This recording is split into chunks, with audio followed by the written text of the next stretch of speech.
Transformers. More than meets the eye.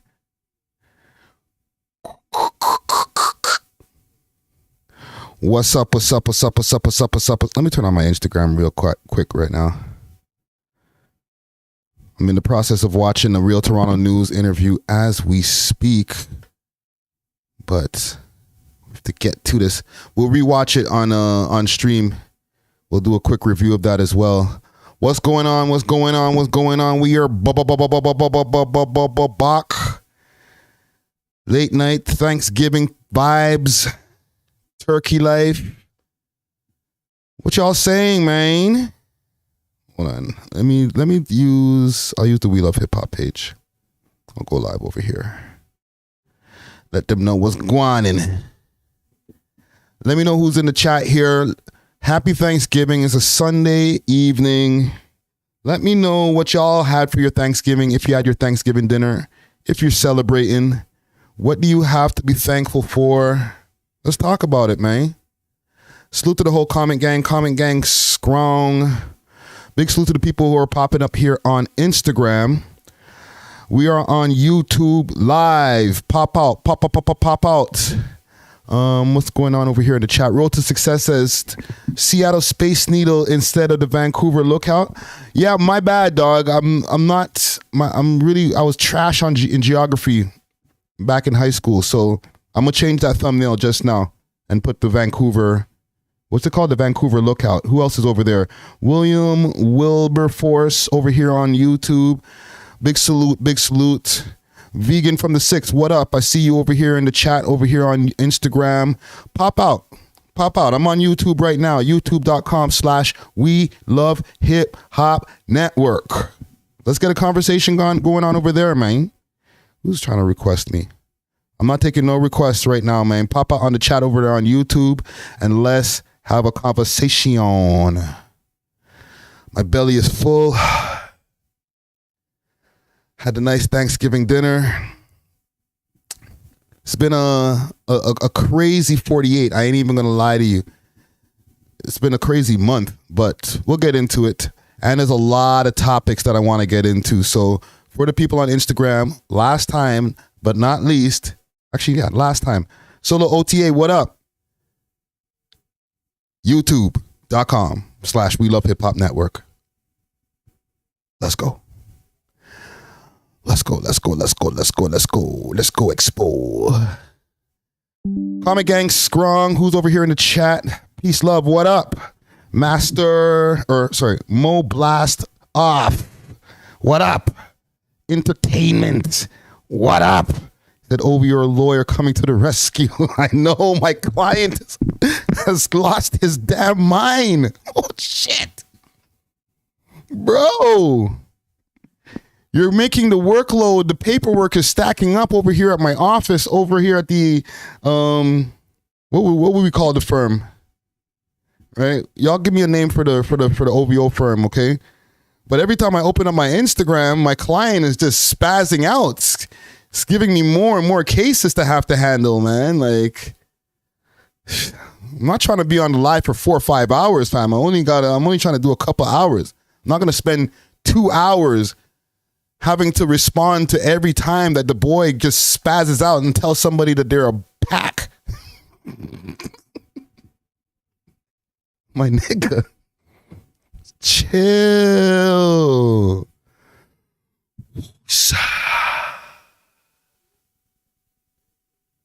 You'll be fine, bro. Talk about not liking critique, bro. Holy smokes. Anyhow, I got a list of topics. Definitely we'll do a Drake album review. Okay, what did I call the title of this? Drake is fed up. I'm upset. How dare you review my album and I say you love it with all your heart? I'm upset. All right, so we'll do a Drake album review. I don't know. Listen, once we get to the review, we'll see how that turns out. Hopefully, I don't get any type of DMs, story posts, paragraphs. We'll be okay. Drizzy versus Joe Budden. You know we're going to talk about that. There's another Drizzy versus in here. Just mad versus, bro. That's irate. Young Lava charges downgraded. We'll go talk about that. CapThaGod AnnoyingTV out here lacking. We're going to talk about that. And yes, a few other topics. I got Kanye in here. Apparently he was at the Starbucks. There's a few other things to talk about. We'll definitely get into it. We'll do some internet surfing at the same time. You know what I mean? Surfboard. Wayne, who's the box eater? You talking about me? You'd be correct, but yeah. The last Hashi. I'm not gonna try to do that. Sorry, but salute to you. Yeah, salute to Cribazz. I might call Cribazz at the same time and see what's going on with him. What should we do first? Let me get into like my last 48, man. Quick, fast. I've had a crazy 48. I'm not gonna lie to you. Was at the Drake concert. Big salute. Oh, before we even get to anything, big salute to the sponsors. You see the sign right behind me. Diamond Club. Deliveries all over the GTA and across Canada. Okay? You can get them on Instagram. Diamond Club _Canada. Okay? Not Canada. Canada. And you can also hit them up on the 7 Days of Weed website. You can find them on the Leafy Things website.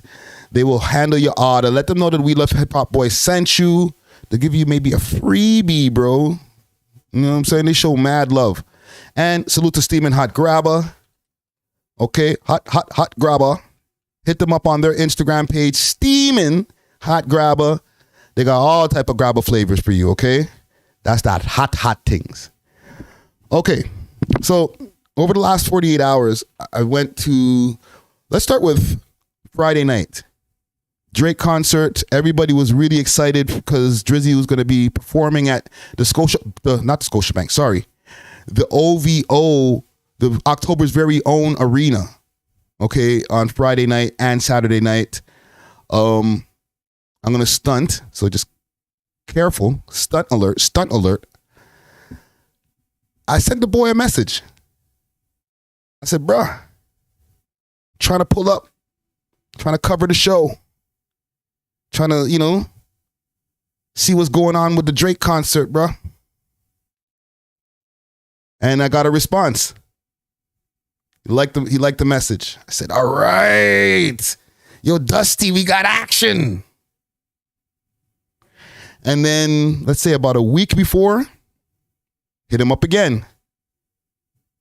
I said, yo, show's coming up next week. See, you're going to be back in the 6. What's the procedure? How do we go about getting these tickets? I'm looking more for like passes. I'm trying to be backstage. What up, Drizzy? Like, get a picture, bro. Want that interview? And nothing. Didn't see the message. Nothing. I was like, no. It's fine. We'll be fine. Couple days before the show, maybe 3-4 days before the show, he'll see the message. He'll respond. He'll be like, don't worry, Friday. How many people you need? 40 people? 50 people? Come on, bro. I got you. 6 God. Day 3, day 4. Now we're getting like maybe 48 hours before the concert. And I'm like, Drake. I didn't want to double text or double DM. You know what I'm talking about, gang? When the person didn't respond to you and now you're sending another, now I'll hear another bubble with you. So it's not you, them, it's you, looking like a groupie. Like, did you get my last message? Like, yeah, nigga. So now the day of the concert comes and still nothing. Now I'm worried. I'm like, damn, bruh. Oh no. Started getting dizzy. I'm starting to think all day like, oh, damn, bro. I thought we were as good, fam. I thought I'm the OBO lawyer, bro. Come on. But I didn't want to trip. You know what I'm saying? I didn't want to press the phone feature in the DMs on Instagram. Imagine like me pressing the phone feature. Yo, Drizzy, you didn't see my message? So I try to leave it alone. You know what I'm saying?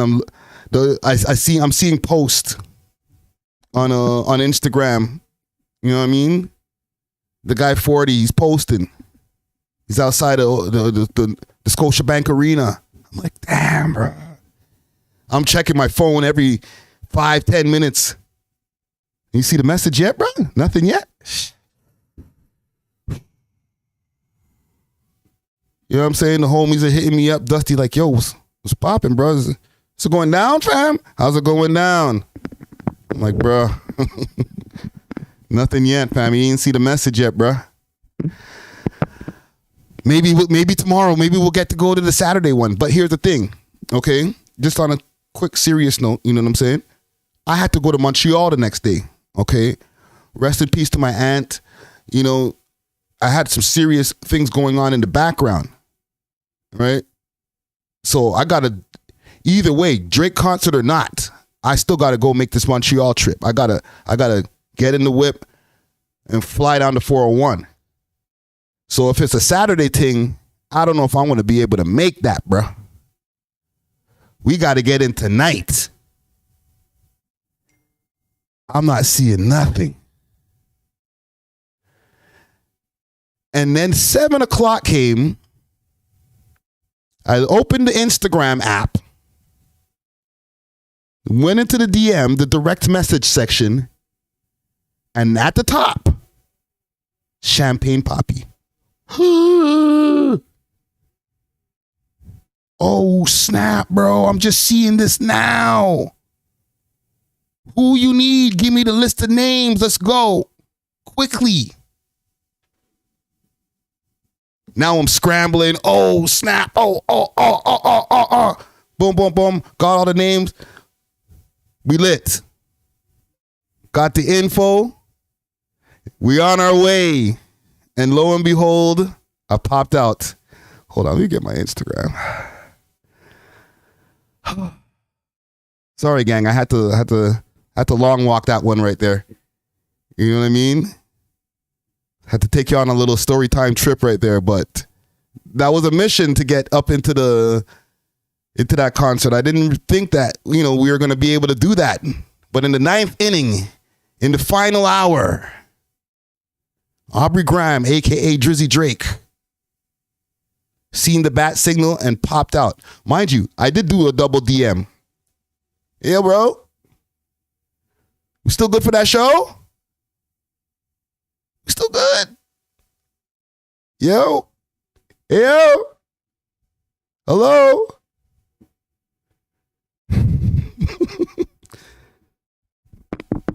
Is this on?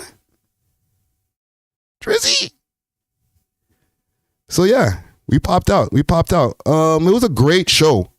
I thought the lights, the pyrotechnics and all that type of stuff, ridiculous. Like, this guy had every single different type of thing flying around in the sky. Like, there was a chick in a bikini.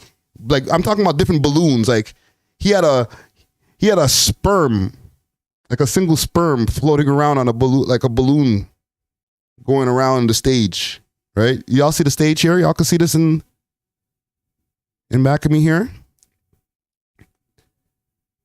Even when they did that song that I hate, I'm Too Sexy, they had like a big titty, big booty balloon chick that just floated around and then plopped right down on the stage. I was like, that's interesting. There was spaceships. Man had everything floating on that stage. They pulled out the works for that, bro. Holy. Man was giving away money. And this one's important to me. Her sign says, I just found out I have MS. Will you help make my night? You know, my brother 40 is one of the strongest people on earth. and he fights through a lot of things. So what I'm gonna do is, I'm gonna connect you with 40, first of all, maybe y'all can have a conversation. And second of all, I'm gonna pay whatever it takes to get you the best help in the world, I promise you that. You got my word. Let's go, let's go. Back tomorrow night.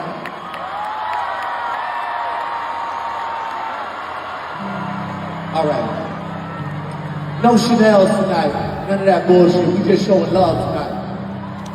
I need some water though. What a guy. What a great guy, eh?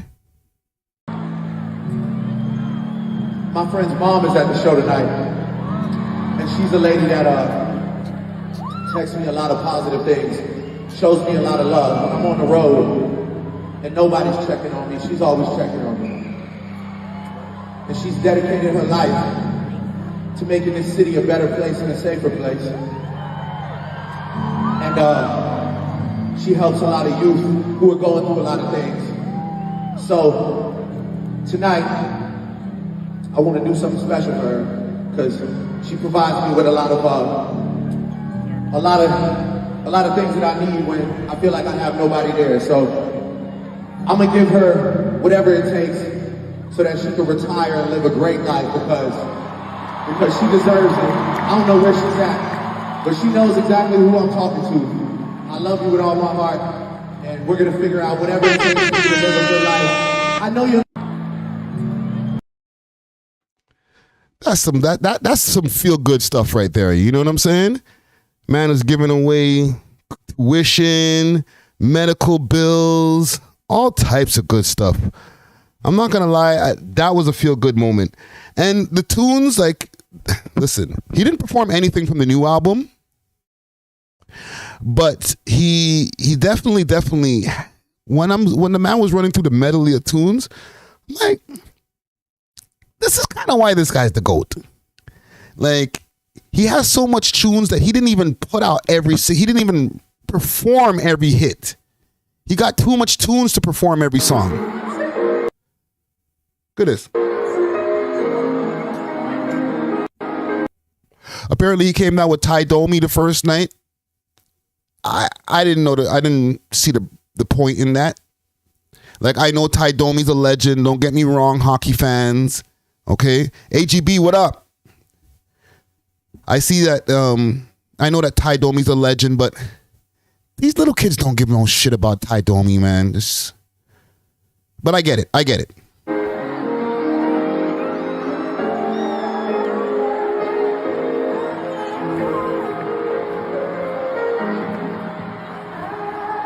yeah.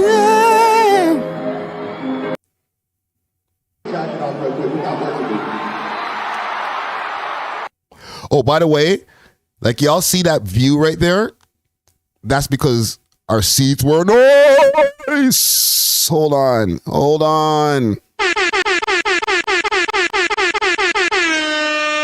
Salute to the boy. The man hooked it up still. I'm not going to lie. We were like right next to the floor. We weren't on the floor, okay, but the floor was right there. Right? For all the, those shots where you see the people standing up with the signs and all that, like, we could see them right there. Like, the man was like right there. Like, right there. Salute.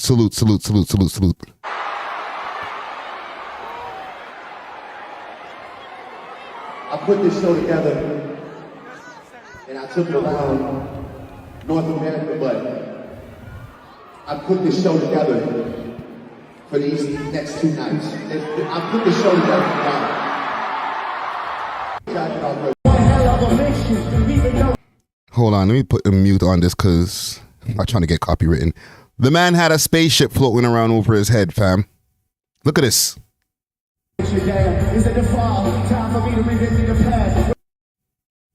Not trying to get copyright.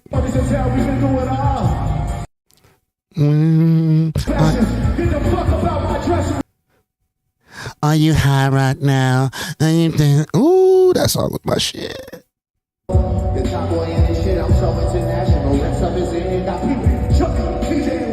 Whoa! Jeez. Look at this. This is, I forgot to put on my phone for the first few people, like the first 3. But I'm talking about they were putting people on a Trinitron bawling their eyes out. Like, I don't know if they were fake crying because the Trinitron was on or something like that, but I don't know about that. I think these people were like real life crying, like bawling, like, oh my God, I lost my cat. Like, you're supposed to be happy at the concert. Like, I've never had that much joy where like now I'm bawling my eyes out. I don't know. Maybe I don't got no kids, so maybe that'll make me cry. You know what I'm saying? Josh Star says spam is a cry filter. Yeah. Oh, look at her. She's crying and she's enjoying it. Look at the Mom Dukes. Mom Dukes is like, I like this Drake guy. Don't even know why I'm at. Please don't play that nigga songs in the oh my God, I'm on the Trinitron.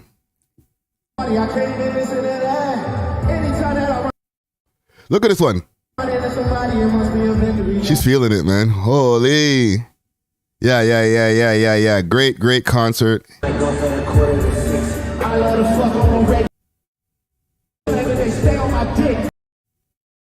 Look at that stage. It's insane. You scared of the sex?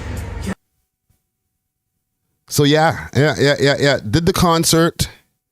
And right after that, I was out of here. I jumped in the car, went back to the crib, maybe chilled for like 2 hours tops, try to get like a couple of minutes nap in, and then jumped on the road to Montreal, straight up and down. Like I'm talking about 5-hour drive in the darkness, right? Me and my gal down the road. Made it down to Montreal in the morning. You know, not to be a Debbie Downer, but had to deal with some family stuff. You know, went to a beautiful funeral procession. You know what I mean? R.I.P. to my aunt. We buried her, had our reception, chilled out for a little while with family, got to catch up with some people. You know, it's unfortunate to catch up with people and like link back up with a lot of people that you haven't seen in a long time in, you know, circumstances of a funeral. But, hold on a second. Babe?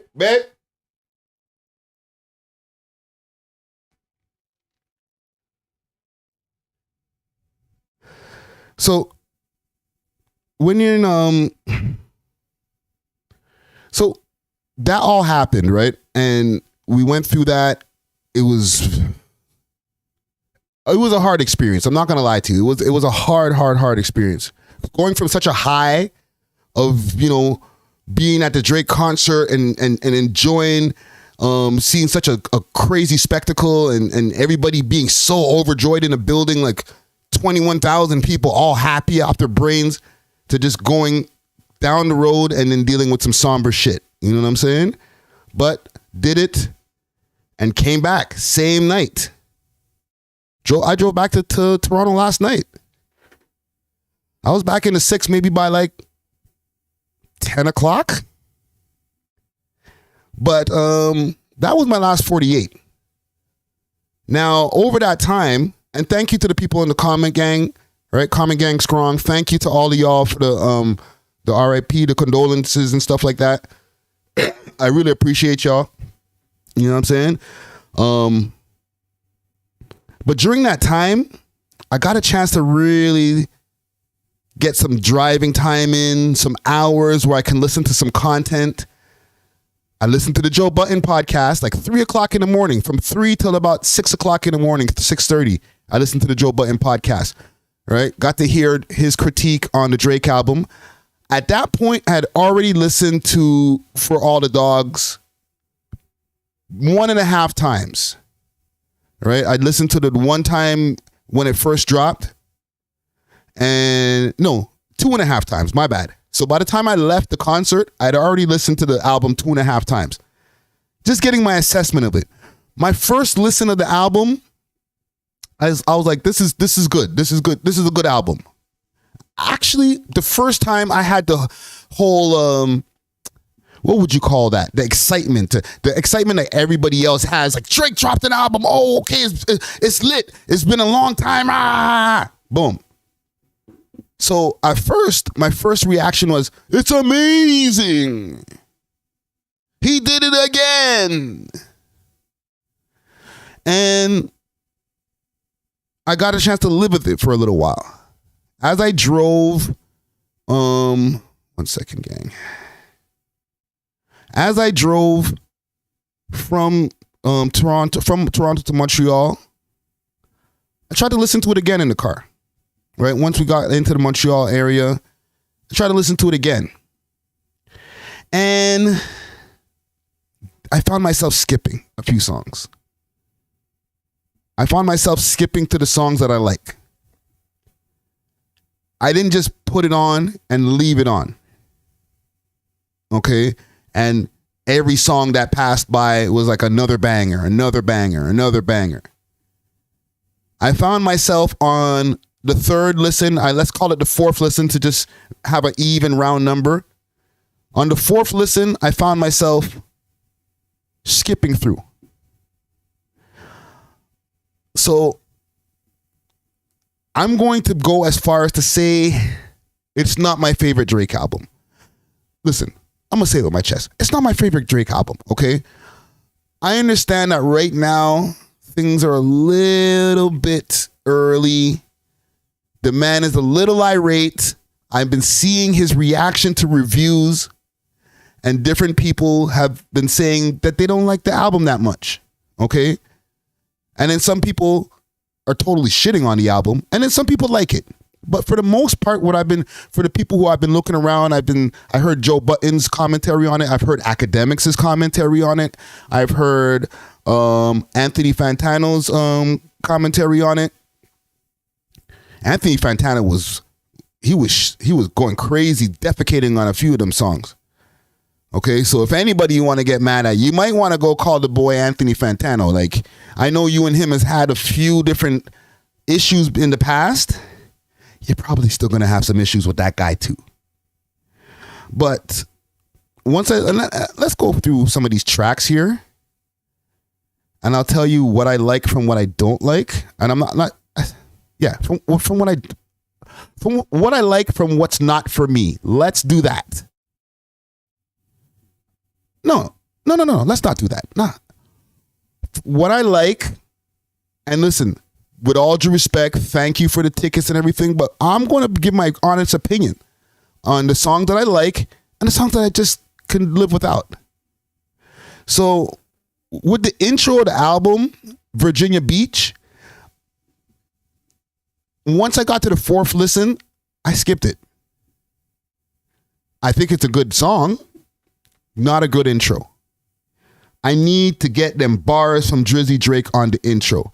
The only time that there was not a bar-heavy intro was the Views intro. What was that called again? Keep the Family Close. Okay? And I love that intro. That was one of the most fierest Drake album intros that I ever heard, without rapping. Okay? And also, no, the intro if you're reading this is too late, it was a mix of rapping and singing. But this Virginia Beach one, singing intro. Not my favorite intro. My least favorite intro, I'll say this, as far as a Drake album. Right? So when I listened to it on the fourth listen, I skipped that. Amen with Tizo Touchdown. Cool. I like the song. It wouldn't be I like the song, but not for a second song on the album. And that might be me sounding nitpicky at this point, but I feel like if that song Amen was further down the track list, and again, and I'll say this about the track list off top before you even get into any of these songs breakdowns. Too long, bro. Too many tunes. Okay? I've told Mans this behind it, not him directly, but I've told 40 behind the scenes. The albums are too long, bro. Like 14 songs in and out, bro. You can even take on those 14 songs. 2 of those songs are skits or interludes. So 12 songs in and out like a bank robbery, fam. No long talking things. There's 23 tracks on this. 2 of them are interludes, and one of the interludes may as well be a song. So there's 22 songs on this. It's too long, fam. This is an hour and a half. The attention span even of these 2023 babies, 2024 babies? Come on, bruh. You got to relax. That's too long. But, yeah, the Amen song, I would have pushed it further down in the track list, but I'm cool with that song. I like that song. Calling for You with 21 Savage, not a big fan of that song either. I skipped past that one. Fear of Heights, I like that song. Yeah, I have no problems with that song. Same with Daylight. Daylight, I need to hear something quick fast. 1 second, gang. Hey, look, auntie like your daddy sister. Oh yeah, Fear of Heights is the anti. That's the song basically where this is Rihanna. I like the Rihanna diss. I'm not mad at that. I'm seeing that the people are in the, internets commenting on this. Why would he diss Rihanna? Leave her alone. She's happily in a happy relationship. Why are you thinking? Nah, fam. Forever you gonna get this smoke. So louder, man. I'm enjoying it. I enjoyed that. But yeah. Cool song. The beat switch at the end was good too. Not my favorite song though, but I like the diss part. So it can stay. Daylight. Which one is that again? Oh yeah. Shut him in Daylight. Shoot him in Daylight. That one there. I ain't mad at that one either. I could see that he's getting into his young boy bag, or not young boy, NBA young boy, just chill. But his young, he's getting into the young guy's swag. You know what I'm saying? So I'm not mad at that song neither. I can find myself listening to that one in the car, breaking the speed limit. First person shooter, fire. Fire. Okay? J. Cole murked it. And that was part of the whole issue that Joe Budden and all that, and that came in the conversation, but we'll get to that later. But yeah, by the way, Joe kind of right. J. Cole did smoke your boots on that song. But doesn't mean that your verse wasn't fire. Drake's verse was fire on that too, nonetheless. But I think he kind of invites somebody to the friggin' studio so that he can get a stellar performance out of them. So if the verse is quote unquote better than Drake's, then that's how it's supposed to be. But he did get him on that song though. Like J. Cole snapped. Like he came through with on a mission. I don't give a F with Yeet. Not for me. But I'm also not 20 years old. Right? So maybe if I'm 20, maybe I might be feeling that song. What are y'all saying in the comments over here? Hold on. And you know what? Let me start a poll here at the same time, because I'm not going to give a full breakdown on each song, like either it's like a hit or not. Okay, let's ask the question, do you like the new Drake album? Question mark. Okay, very simple yes or no answer. Do you like the new Drake album? But yeah, where are we at now? I don't give a fuck with Yeet. 7969 Santa. Yeah, I like that song, but I feel like some of these songs could have been left off of the album. And like, you could have made a more concise album with some of these songs missing from it. Slime You Out, I thought that maybe when I heard it in context of the album, that I'd be like, okay, now I get it. The song was cool. And I remember when it first dropped outside of the album, I was like, what's up with this for a first track? Like, it's not going to get me excited for it. And remember, we were all thinking that it was going to be a bars fest. Or I don't know. I know I was thinking that. And I know a lot of other content creators and podcasters or whatever were thinking the same thing. Like, oh, for all the dogs? Okay, now we're going to get to these bars. Where's that Alchemist beat at? No. That wasn't going to happen. But, you know, people were ready for some bars. Okay? I don't know. Maybe, and he never said that, yo, this is going to be my most rappity rap album. Like, he never actually said that. We all said that. So for us to get this album and it not be the most rappity rap album, I think it's kind of our fault. We expected something that the man never said. Because it's not a rappity rap album. He sings a lot on this album. Bahamas Promises, cool song, you know, about his Bahamas trip getting ruined by a, you know, like, okay, I understand that Drake's music is very woman heavy, like it's oriented to, it's for the gal them, okay? The demo is halfway, it's like 50-50. I would even say 70-30, women 70%, 30% men, okay? So you're going to have a lot of songs where you're like, oh my girl, you messed up my trip. Like, I get it. But what about the man then, bro? Let's talk about these rappers. Let's talk about who you got beef with. What's going on? What's the bank account talking about this month? What's going on in the streets? What's going on with some social issues? You know what I'm saying? Like, okay, I understand the gal them, and you have to please the women audience. But I can't do another Drake song complaining about like a relationships that went wrong. You understand what I'm saying? Like, and listen, I feel like I'm treading in very mucky territories here because I'm not like, this song fire, track number 11 fire. Like, no. They're good songs, and then some of them are great. And then some of them I could do without. Screw the World interlude.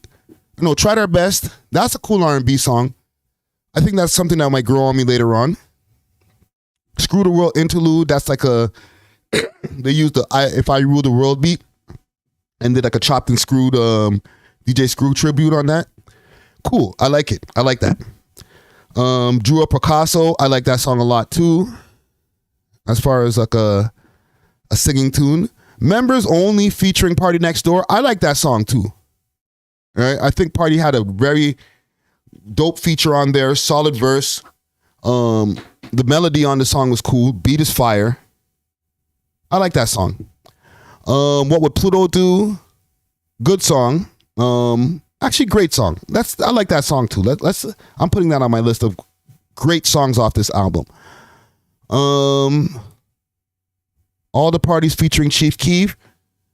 Also good song. I won't say great, but yeah, I would keep it on the album. BBL Love, 8 a.m. in Charlotte. Fire. Super fire. BBL Love interlude, I like. It's an interlude, but it's really a song, to be honest. Gently featuring Bad Bunny. So when I first heard this song, I'm not gonna lie, I kind of liked it.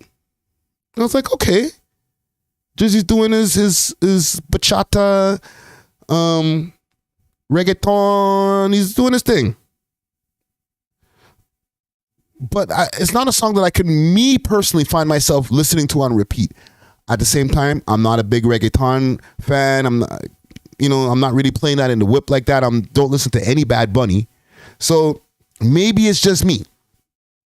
But when I started hearing some other reactions and different things to that song, Like Anthony Fantano went crazy on that song. He said the man sound racist. I was like as if he was making fun of Spanish people or something. I was like, you kind of got a point still, bro. But yeah, I can do without that song. Now when I first listen, yes. Listen 4, I'm like, I'm not playing this again. It's not for me. Let's put it in that category. Not for me. Rich Baby Daddy. It's not for me all the time, but the song can stay because I can hear that song playing at the club, Cabana, Beach Club, or wherever that club is called. That song is gonna bump at the jam, okay? With Sexy Red and SZA, like, of course, you got to do it. Another Late Night featuring Lil Yachty. It's cool. Like, I understand Yachty's his homie. Yachty's giving him a lot of creative vision of as far as like over the last couple of years, or I don't know how long these guys been hanging out. But I've never been a big Lil Yachty fan. So I can do without hearing Lil Yachty features. With all due respect, Yachty. I know you're trying to bar up a little bit more. You're hanging out with Drizzy, so you know you're like, listen, I'm a rapper. Nigga, you a mumble rapper. We're not doing this. We're gonna start calling Lil Yachty a bar heavy rapper, fam. Like, get that out of here, B. And right now, the new music video, because they had a music video for 8 a.m. in Charlotte, took the video down. I don't know why. And now the new music video, the lead single off of the album, I guess, or the first video off of the album, is another Late Night featuring Lil Yachty. I don't know what's going on.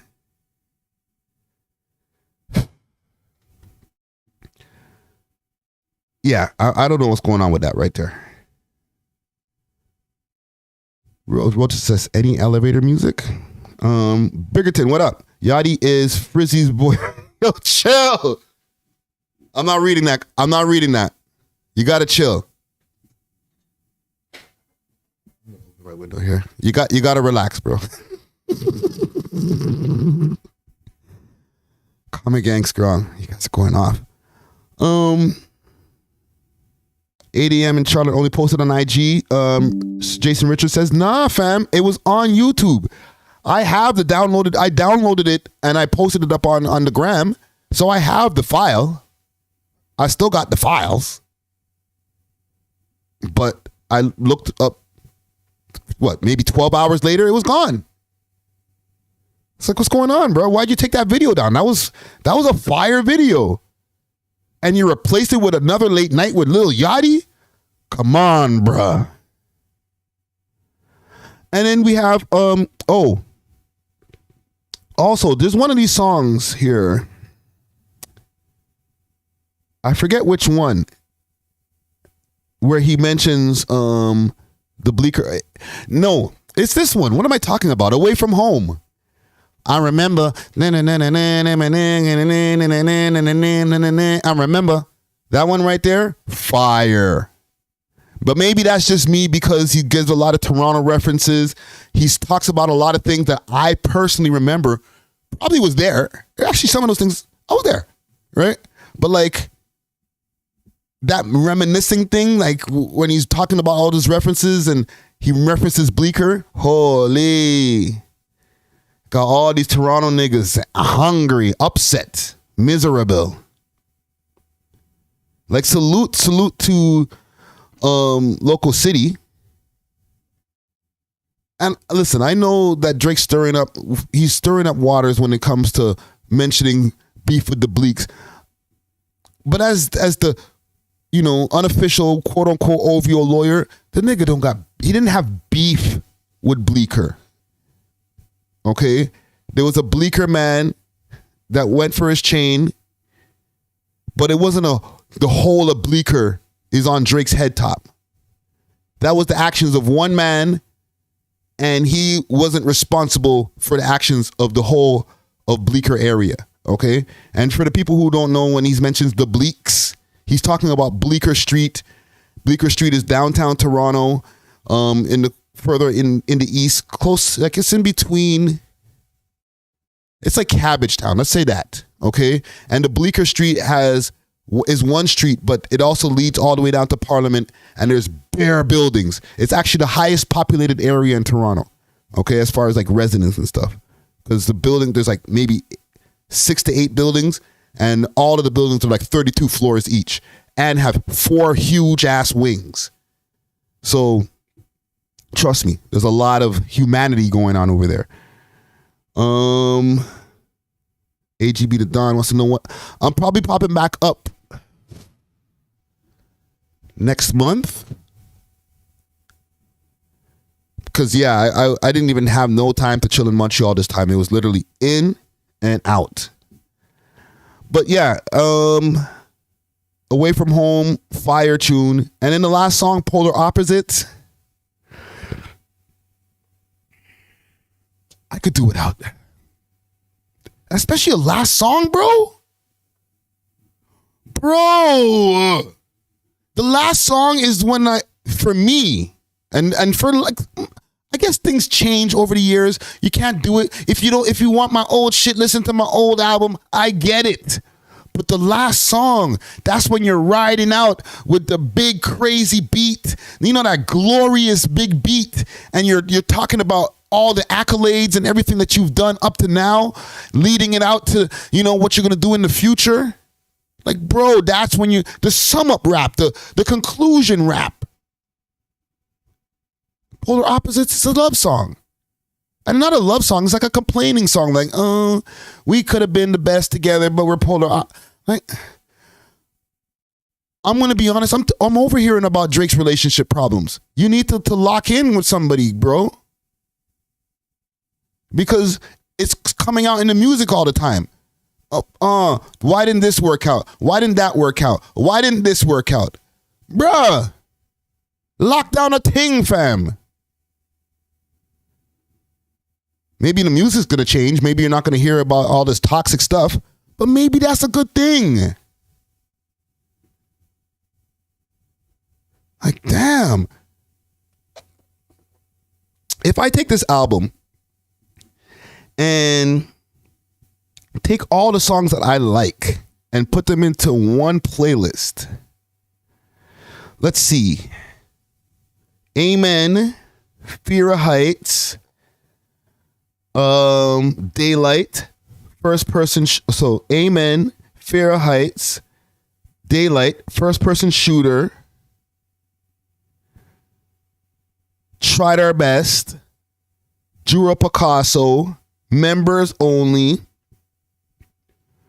We'll Keep the Screw the World interlude, What Would Pluto Do, All of the Parties. They were on 10 tracks right now.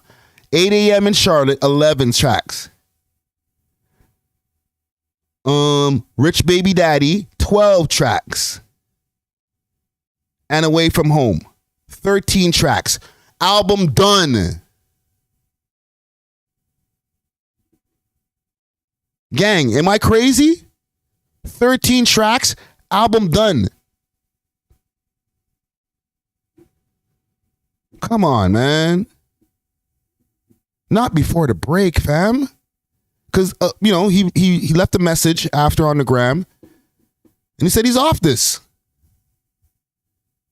Okay? He's got to address his health issues. So, let's see. Let's find this message here.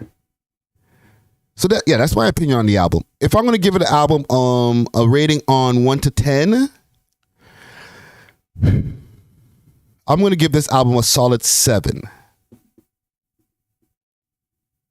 Okay? 7 on 10. My mind went first to saying 6 on 10, but I'll say 7 on 10. I probably won't make music for a little bit. I'm going to be real with you. I need to focus on my health first and foremost, and I'll talk about that soon enough. Nothing crazy, but just like, you know, I want people to be healthy in life, and I've been having the craziest problems. Yeah, entertainment. Adonis do got bars. That was one of the highlights of the album too. Adonis got you on one of the tracks, bro. You know what I'm saying? Like, this kid's got some flow. You know what I mean? He's got a good cadence in his voice too. You know what I'm saying? I know his voice is gonna change over time, but the young boy, the young tween or whatever ages he's at now, that cadence right there, that voice right there, whoo! You got a natural on your hand there, Drizzy. You know what I'm saying? You could take a break and let Adonis take over, fam. Like, you barred up on that one.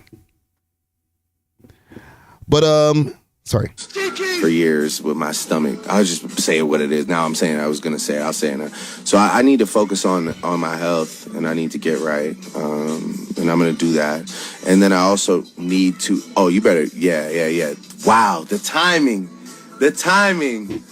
Yes. Okay, sit down. I need to get right. I have a lot of other things that I would love to focus on. So I'm gonna lock the door in the studio for a little bit. I don't even know what a little bit is. Maybe a year or something, or maybe a little longer. Yo, there's a party next door feature. He is here. Just walked in, by the way. Literally, I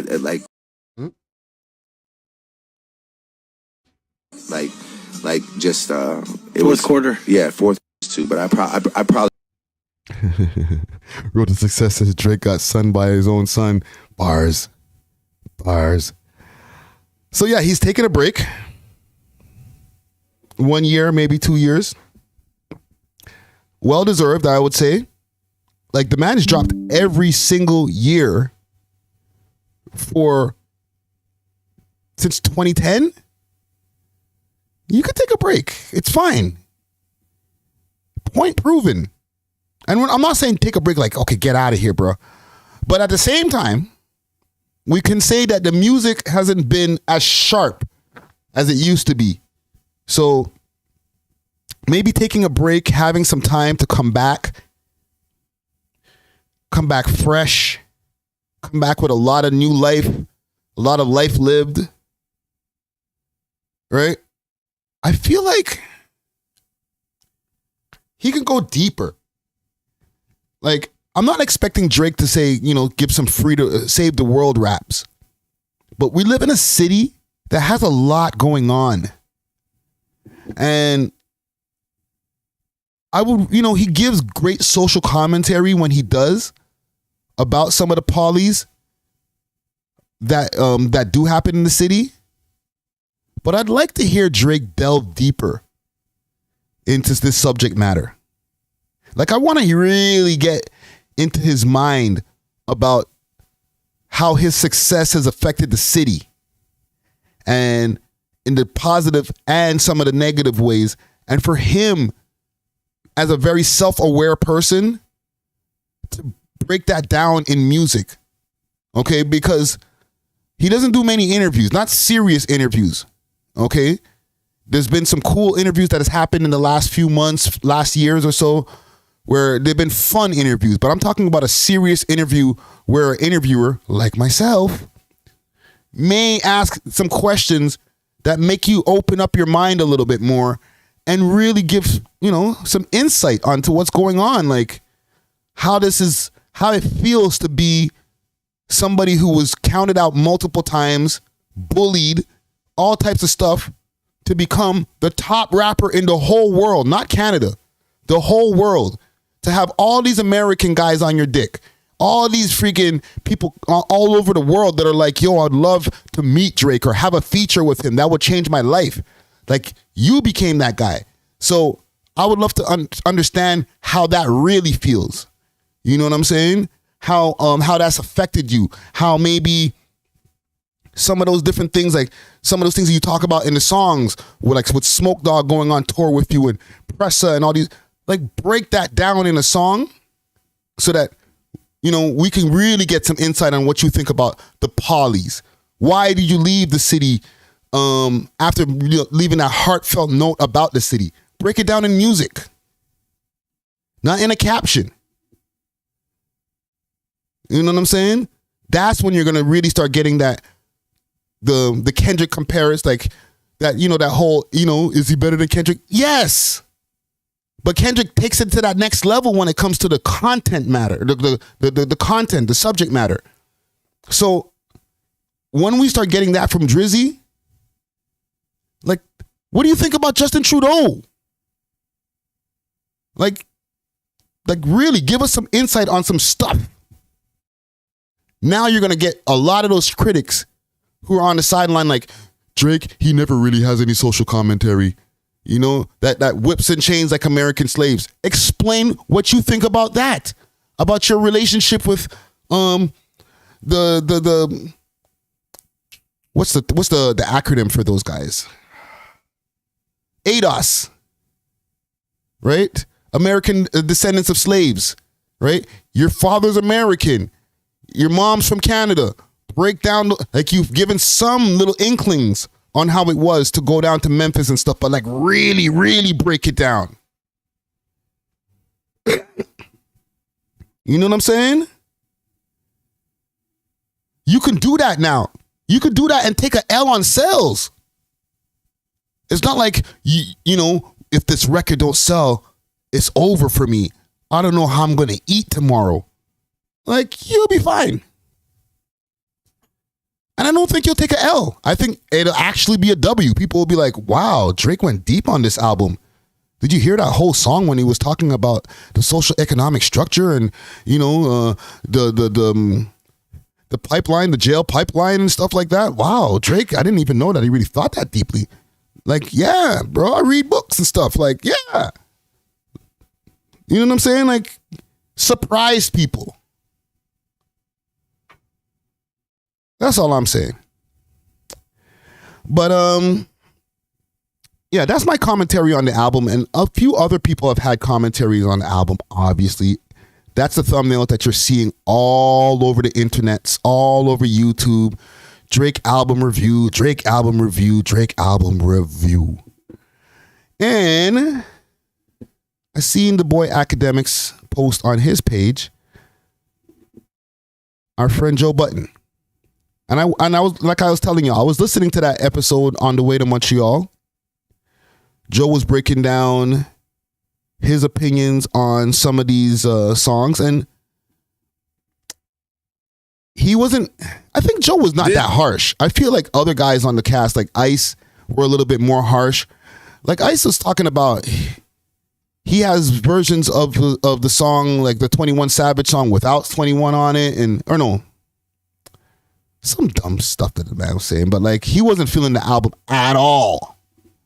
And Drake was not Drake. Joe Budden was like, you know, there's songs that you'll hear playing out at different places. It's not as bad as you think. Right? But at the same time, he wasn't easy on the critique. He was pretty much saying the same thing as a lot of people, but in a Joe Budden kind of way. He also mentioned the break, like I just mentioned just now, on how Drizzy Drake is going to be going on a break. He explained in the video that I just played for y'all about the stomach issues and different things like that. These guys get a little bit saucy and say maybe the stomach issues is because of his BBL. Because apparently, or allegedly, they're saying that the man got the ab sculpture thing, right? Like as if he doesn't got Johnny Rocks helping him push 2 plates and all that type of stuff, right? But, you know, Joe Budden's been said this on his track when he had the 4 or 5 diss tracks towards Drake back like maybe in 2017 or whenever that was, right? So they've been on that. He feels like he's the one who really exposed it to the public. He's the one who blew up the spot. But let's hear this. This is like Yachty rapping. This is like he rapping for the children. And that's my, yo, dog, I had to look up how old this was when I finished listening to the album. Mm-hmm. You are 36. Your birthday is in 20 days. I Googled that too. You will be 37 years old. Get the away from some of these younger niggas and stop these 25-year-olds. We love hip hop. I'm listening to the album. Yo, you're a 37-year-old billionaire. I get it that you appeal to the world. Loving They wanna about stay Cole, young. like my shit is happening in reverse. Like with Cole, he used to rap about kid shit. I'm a grown ass, like real Jersey City. I want to hear how you lost your fucking virginity. And then he started to grow up. And then the rapping sounded rapping like grew an up. adult rapping. I'm want to hear adult Drake rapping for adult people. No. This is like Yachty rapping. This is like he rapping for the. So Drake responded at Joe Budden, and this isn't akademiks' comments, by the way. Okay, he'll catch 22. What up? He said, at Joe Budden, you failed at music. You left it behind to do what you're doing in this clip, because this is what actually pays your bills. For any artist watching this, just remember you're watching a failure give their opinions on his idea of a recipe for success. A quitter give their opinions on how to achieve longevity. You switched careers because the things that pop into your brain had you broke living check to check, and the raps you write had 450 men showing up to your show in dusty Nietzsche jeans to screw up their face to Mood Music 29 and pretend you are the GOAT. Please, to any artist, 1 second. The children. Please, to any artist that's doing what they feel is right, don't let these opinions affect your mind state after the fact. And This is a guy surrendering. You retire and you never hung up your jersey, and we don't even remember your number. We know you from doing this.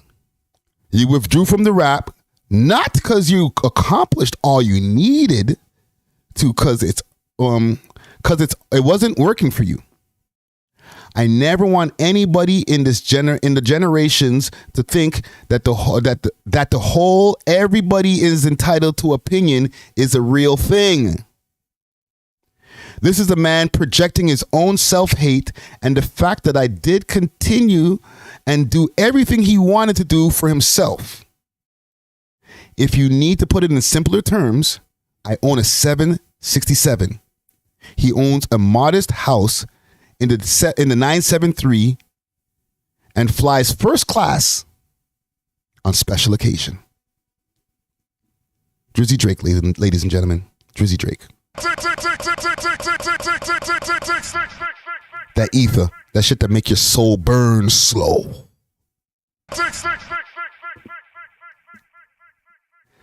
So yeah, Drake responded with a lot of energy. Okay. Here's the thing. I'm feeling the response. Okay. I'm feeling that energy. Okay. Get him. Don't let anybody, don't let anybody slide. However, it sounds kind of defensive. It sounds to me like Joe really got under your skin, fam. Like an orange peel. Right? And writing a long ass multi-paragraph type of response like this shows bothered. And the goal is to always be unbothered. But I think Drake threw the unbothered thing out the window. Okay? The man said he's going on a break. And now that he said that he's on his break, he's got time. If you're on a break, like put it this way. If you're on a break, that means now you're not actively in the studio every night. You're not like, what's going to be my next project? So now I got time. I got time today, cuz. So now anybody who's saying anything, they're going to catch, see Richie said it right there. They're going to catch the yellow tape. I got time today. No, Chubbs, no, leave me alone, fam. I'm writing, man. Nah, man, I'm not stopping. No. Mans are like, bro, chill. You don't got to write that much. Nah, bro. Send. Put the whole paragraph out. I'm not even going to break that comment into pieces. Nah, man. Take that. Take that. But it's bothered. It looks like a man who's bothered. It looks like a man who's upset. Okay? We're not going to deny that. When you write this much for somebody, it means you've upset me, bro. When I see you, it's on site. You know what? Let me backtrack a little bit. Actually, let's not backtrack. Because I was going to say that he was getting spicy and he was writing a lot and putting a lot of thought into his response before he announced the break. But in his mind, because remember the Charlemagne thing, he went crazy on Charlemagne about a week ago. But maybe he already knew that the break was coming. He just didn't announce it yet. He knew after this album drops, I'm going to let the people know I'm going on a break. So he already had time. But at the same time, he was still making the album. So I'm thinking he's getting to this point now where like he just can't take it no more. Like I've proven to you guys that I'm the GOAT and you guys always got something to say. So now I'm going to respond to you and I'm going to respond to you so crazy. I'm going to violate you so wild that you're going to wonder if we have a personal issue. You're going to wonder like, if I see Drake at an award show, will his goons jump me? Because the way he responded on Instagram, he seemed very upset. Like he's not leaving any room for wondering whether he's upset or not. No, he's upset. Like, bro, I'm going to slap you myself when I see you type of upset. Yo, am I wrong about that, gang? Like, there's a lot of words to be writing back to a man that like is not significant in the game. Right? Like if Joe ain't that much of a factor, then why are you giving him all these bars? Like the man gave you 4 diss songs and you ignored him. and now you can't ignore him? Like, bro, just ignore this nigga. But yeah, he gave him a whole friggin' apartment full of smoke. A friggin' high-rise building full of smoke. You know what I'm saying?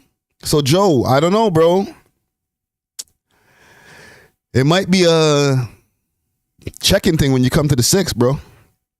I don't know. I don't think Joe Budden has any reason to come to Toronto anytime soon. However, I'm just saying you might need to check with a few people before you jump into that plane, before you pop out at the Pearson International. Just, you know, make a few phone calls. Do a few DMs if you have to. Please. Just for your safety, bro. You know what I mean? I mess with Joe a lot. And obviously, I mess with Drake. So, you know, I'm kind of divided here. I don't want to see my favorite rapper and my favorite podcaster get into like physical issues. You know what I'm saying? Like Joe Budden, like wife beater all ripped up and stuff like that after. Like, yo. You know what I'm saying? Entertainment, no. Not checking with Friday. That's not going to help you, Joe. Don't ask me for nothing, bro. I'll tell you it's cool. And them niggas will push me out of the way and just sock and rocking you, bro. Like, don't get me wrong. I can get a few people outside with us. Like, you know what I mean?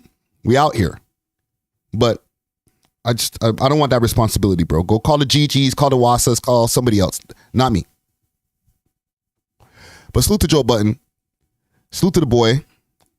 But we ain't done. Because he still got some smoke. Couple things before I continue with the smoke. Also, make sure to hit that like button, man. We out here, man. We out here on a Sunday night. You know what I'm saying? We got a nice set of people in the chat over here. Common Gang Strong. You know what I'm saying? A good set of people in the viewing audience too. I didn't even share this sheet. Let me share this out right now. Because Drake, we still got more Drake smoke to cover. He's smoking big blunts. You know what I'm saying? He's like, yo, fam, everybody's getting it. Even people who was cool with. Like, yo, that's why I'm worried. I'm a little bit worried about that Drake review I did right there. Okay? Because even people that I assumed that he was cool with, that he had a great relationship with, they're getting warnings.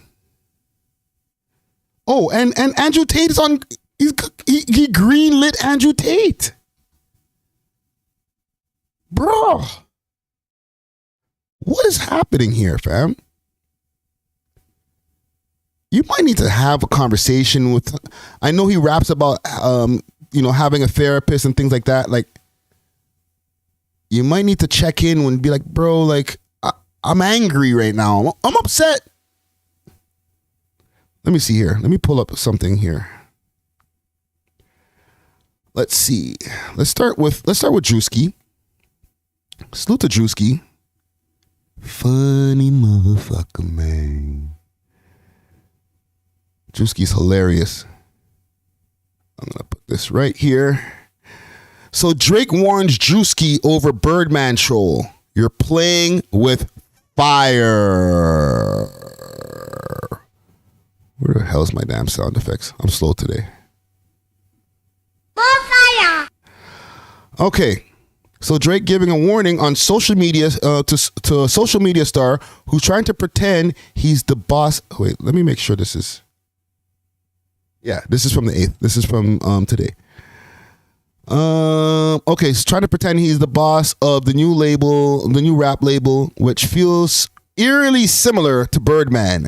Okay, so y'all remember the Birdman skit that he's been doing? Of course, we're talking about Druski on Could Have Been Records, blah, blah, blah, blah, blah, blah. Shut up.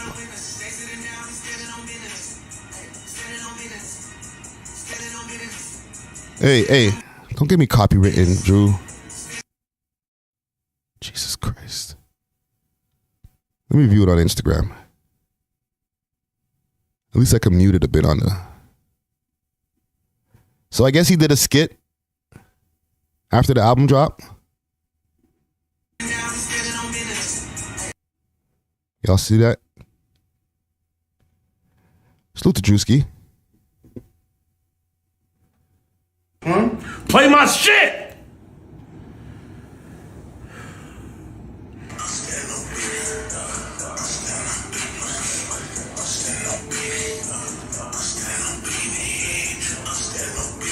Play his shit.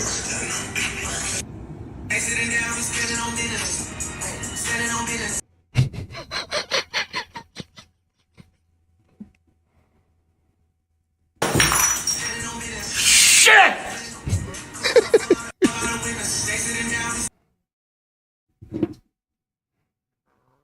So here's Drake in the comments here.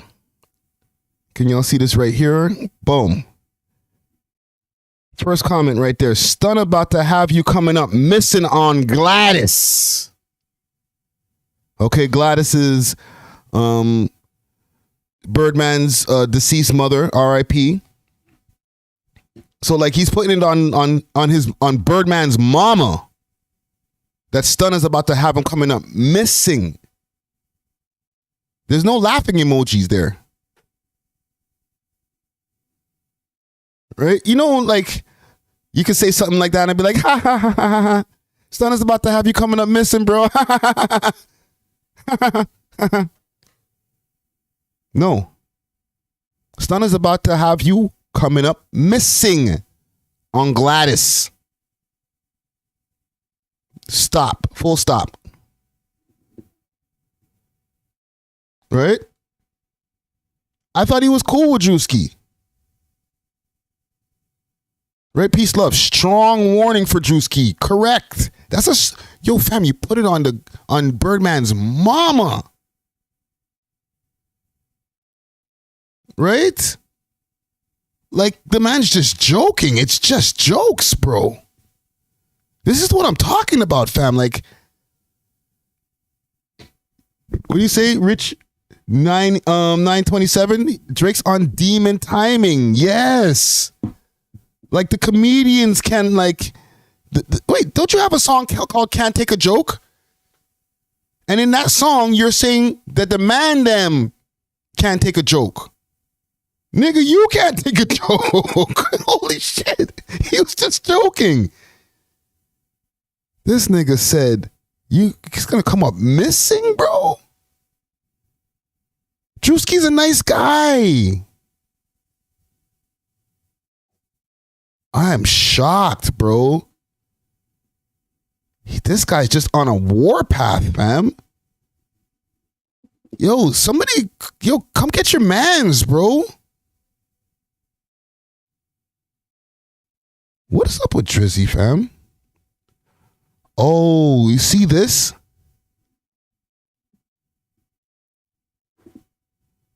This is Rihanna's choreographer. Post a pic in response to the Drake bars, right? Because he heard that anti,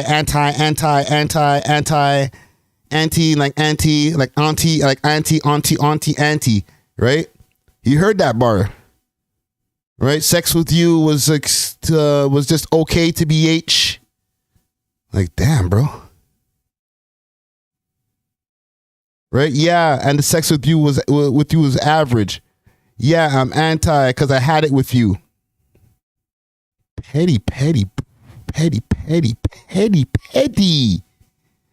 Manny petty.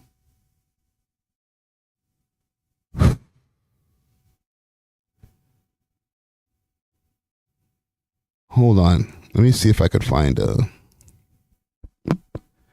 Andrew Tate. Let me go see if I can find it on Twitter. Give me a second, gang. And then we'll get off of this Drake Demon Time stuff. Man's, it's like he's creating new beef. He's like, I didn't have beef with you before, but I heard you talking. Shut up, or you're a pack. Yo, sorry, Drake. I didn't know you. I didn't know you could see my Instagram. Like, he's really going in, fam. Let's see, Drake. Let's see. Find something on Twitter.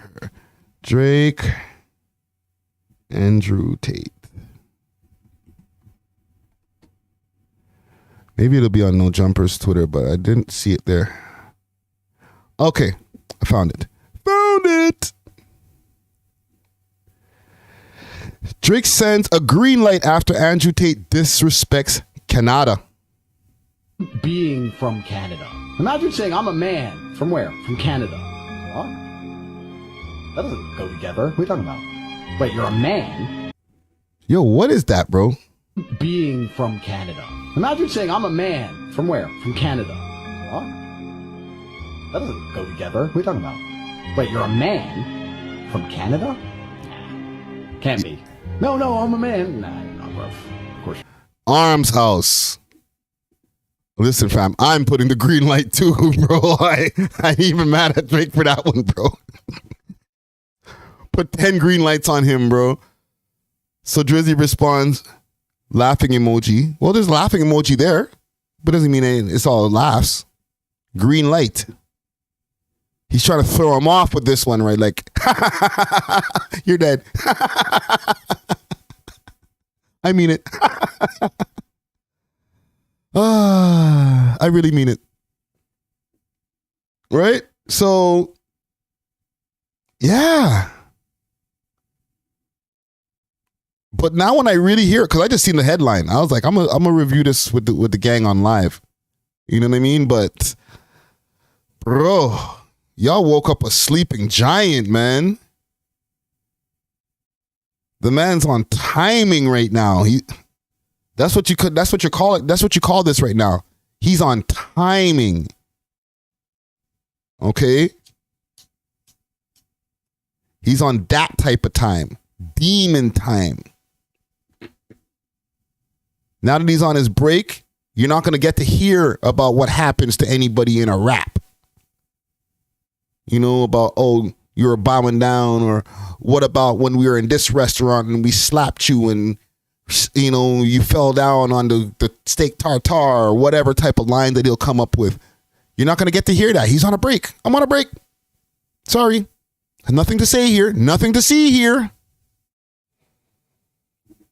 And next thing you know, you're just going to see black eyes and niggas popping up on camera with black eyes and broken noses and chipped tooths, and you just never know. I'm just saying. So everybody be easy out there, okay? Scary hours right now. I'm serious. I'm laughing, but I'm serious. It's scary hours right now. I'm literally waiting to get off of this live after giving that critique or review that I gave of the album of not being just the most amazing thing in the world. Like, I didn't say that. So now I'm like looking at my Instagram. I'm going to have to go check to see if I still got the follow. Like, listen, bro. Scary times right now. Road to Success said I might delete the live stream. For real. Like, no, I didn't say that, bro. I ain't say nothing. Nah, fam. Niggas already seen that, bro. Anywho, salute to the boy. Okay? Just stay out of his way. That's all I'm saying. All of you guys. I got some more things to talk about here. It's been busy over the last week. And here's the thing. Like, so much things have been going on. We usually record Saturday, maybe a Sunday, just so that we can get as close as possible to the news cycle, like as fresh in the news cycle when we record, so that when we put out the episode the next day or the next 48 hours after, that there's not old news that you guys are seeing when we do the pre-recorded episodes. Okay? Just to give you guys a little bit of insight. But we didn't get a chance to record on Saturday because obviously I was dealing with the funeral. And today is Thanksgiving. Happy Thanksgiving. So we didn't record today. So a lot of these news stories that have been going on, I would love to be able to get a conversation going on with Dusty and put that on a podcast episode. But we didn't get a chance to record an episode this weekend. I will drop an interview tomorrow as far as a podcast episode for the listening audience and the viewing audience in the evening. There's, I think, like 5 interviews in the vault right now. So dropping one of those interviews tomorrow. I'll tell you all now, the Vicky Chand interview representing Vancouver. We're dropping that interview tomorrow, so look out for that. However, just a lot of news that's going on. There's a lot of topics floating around in these streets, and listen, fam, I can't let these topics get old. I gotta get into it, man. So Young Lava, okay, his charges have been downgraded from first-degree M to manslaughter. I'm going to pull up an article courtesy of Betsy Powell and the Toronto Star. Big salute to Betsy Powell. Let's see here. Y'all can see that behind me here. Toronto rapper guilty of manslaughter after judge excludes non-relevant song lyrics. Okay. Oh my God. So this is a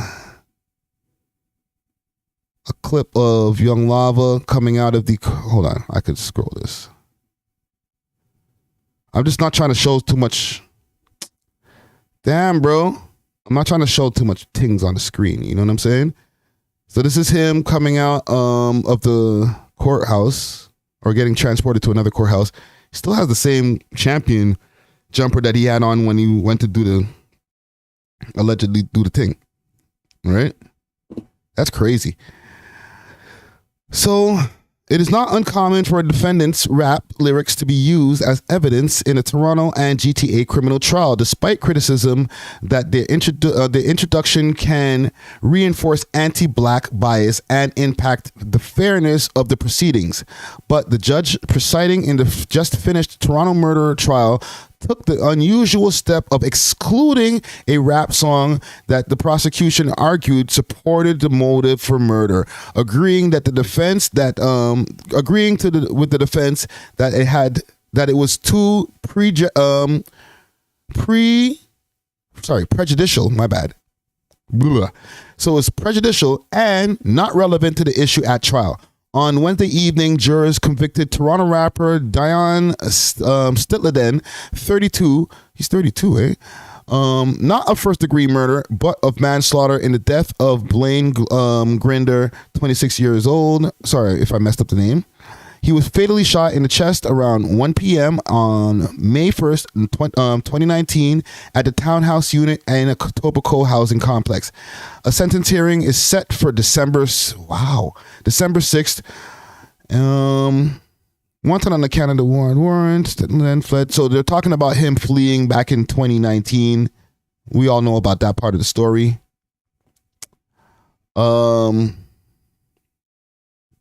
The Crown's theory was that Gridley was executed by 3 masked men who went to the townhouse where he lived and shot him, leaving behind a quantity of narcotics and $10,000.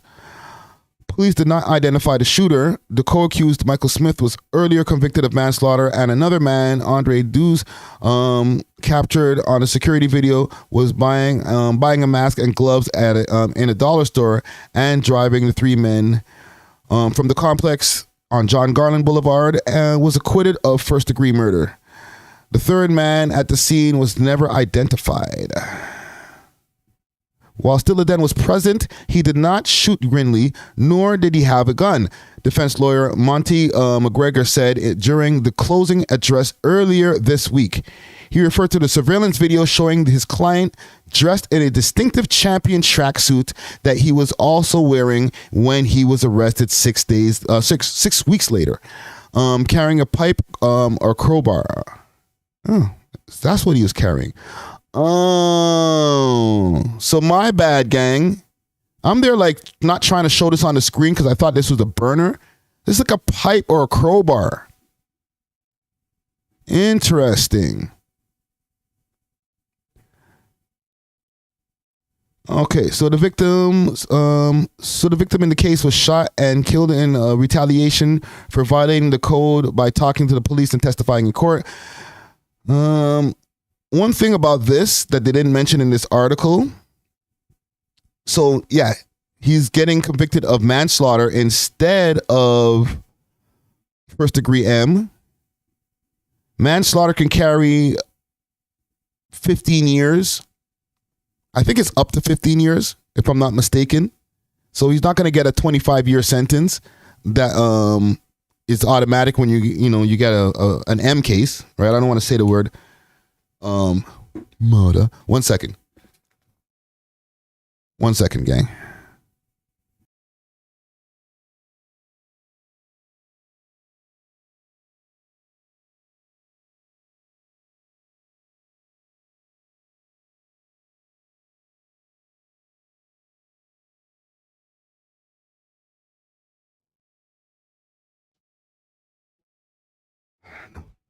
Sorry about that, gang. Yeah, so usually a manslaughter carries like 15 years from what I've seen back in the days, but I might be mistaken on that. But he's not going to get 25 years and all that type of stuff. Okay? But the one thing that he didn't mention in this, yeah, that's what I'm trying to remember now. The one thing they didn't mention in this, but that I know from my, information that I get behind the scenes, he still has the Nebraska case. So let's say he gets sentenced, and the sentencing they say here is December 6th. Let's say he gets sentenced to 10 years with time served, okay? Because he's been going through this since 2019. We're in 2023 now. I think he was picked up in 2020. So let's say to give him 12 years. He still has to deal with the Nebraska case because, remember, he was on the run for a space of time. He got all the way down to the United States, got to Nebraska, and caught a case over there and got released from the Nebraska prison. And they didn't know that there was a warrant for his arrest up here. Do you guys remember that part? Like they covered this and in a Trap Geek video, and a few other people covered this too. But he gotten arrested in Nebraska. Okay. So once this is all said and done, And I don't know, maybe his lawyers will be able to get that case dropped. Who knows? But once this is all said and done, he still has to face his Nebraska case. They might extradite him back to the United States so that he can go serve time over there, and then he can come home. That sucks. That's a mud thing. So he's not completely out of the woods yet. This is a W for him because, listen, they're both heinous. You don't want to have these kind of charges on your head. But a manslaughter is better than catching a first-degree M. Okay? Like I said, like I knew a brother that was inside for manslaughter. Like I was doing time with him, and he had 15 years. And the dead time that he had, they didn't count that. So actually, he's had to start his 15 years with no dead time, no time served or anything like that, as they say. So a fresh 15. So I'm going to correct myself as far as what I was saying before. He's not going to get the time served. If they give him 15 years, it's a fresh 15 on top of whatever he already served. Like, that don't count for nothing. Okay? His time starts from the sentence. And there's no time served when it comes to a manslaughter. Right? This is just from what I've seen in the past, from people who I've been around. I don't know. I didn't go read the law books to see if that was the law or not for everybody else. But from the people who I've been around who were dealing with it in real time at the time, they had already, the brother already had like 3 years in. Didn't matter. Fresh 15. There's a big hole in my spliff. So yeah. Salute to Young Lava.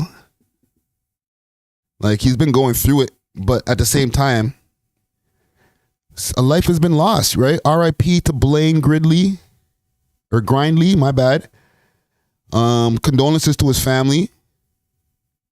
It's definitely something that didn't need to happen. Like, all of this street code and all the different things, and like, it never be, in my opinion, is never a good reason to go and take somebody's life.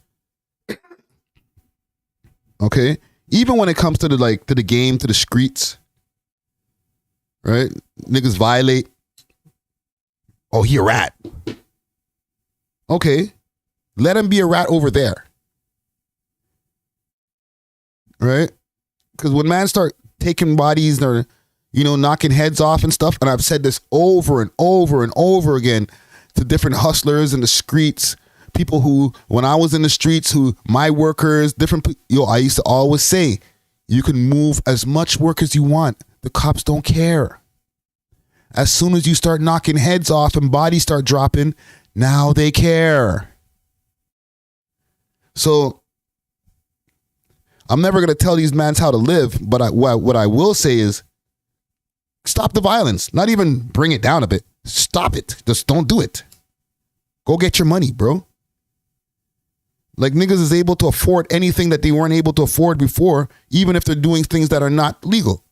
However, that could stop real quick when now you got to be watching over your back for the ops or watching for the boy them to see if they're going to be able to solve that case. Like, nah, B, that's unnecessary stress.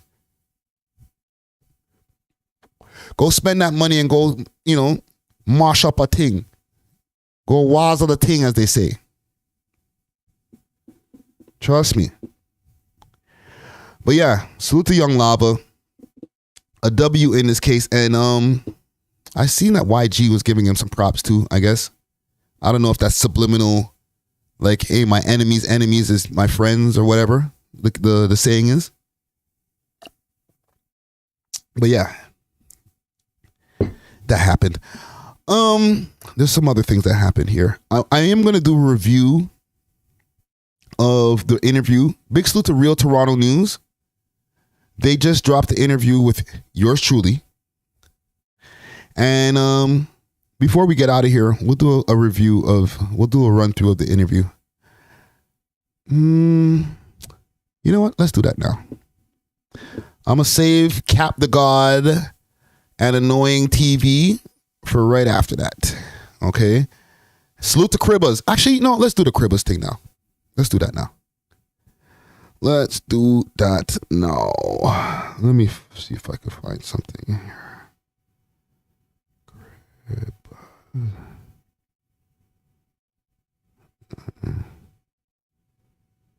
One second here.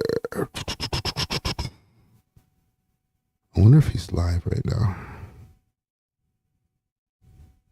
One second. Cribazz. Cribazz.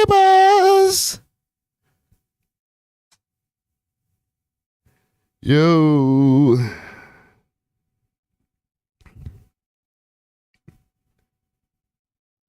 One second. I'm just sending a DM over to him. So there's been some things going on here. Okay. I've seen on live.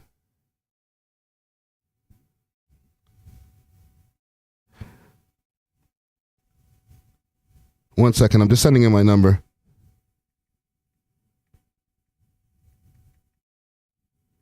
Okay, so yeah, I seen on live, not on live, online on Instagram, that AnnoyingTV was in town. That's one of akademiks' chat niggas, okay? He was in town for the Drake concert this weekend that has been going on. Damn self. Like, you know. One second.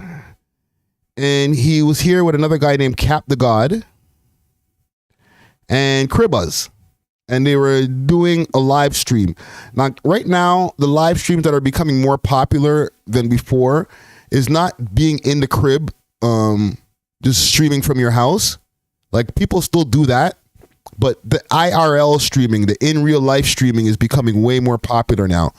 Where mans are linking up in person, talking, you know, getting into crazy situations, doing interviews with like different influencers that you might want to see, like a Charleston White and Aiden Ross linking up.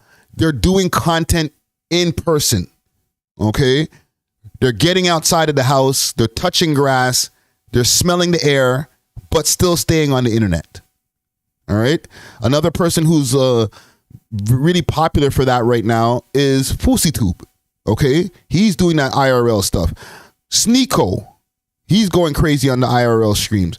So these guys are in town and they're like, yo, let's link up with the guy who's the main guy for the streaming out here, Cribazz. Okay?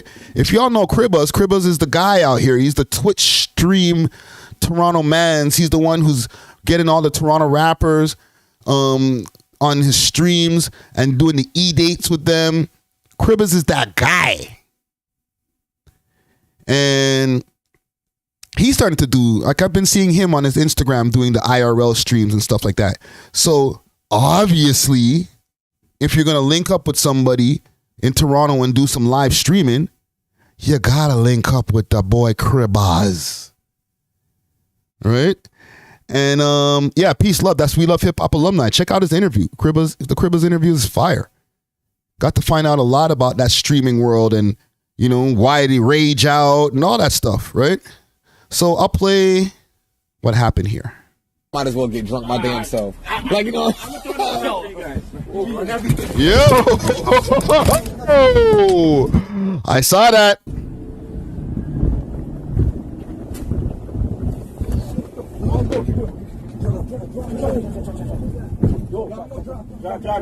Toronto niggas is the craziest.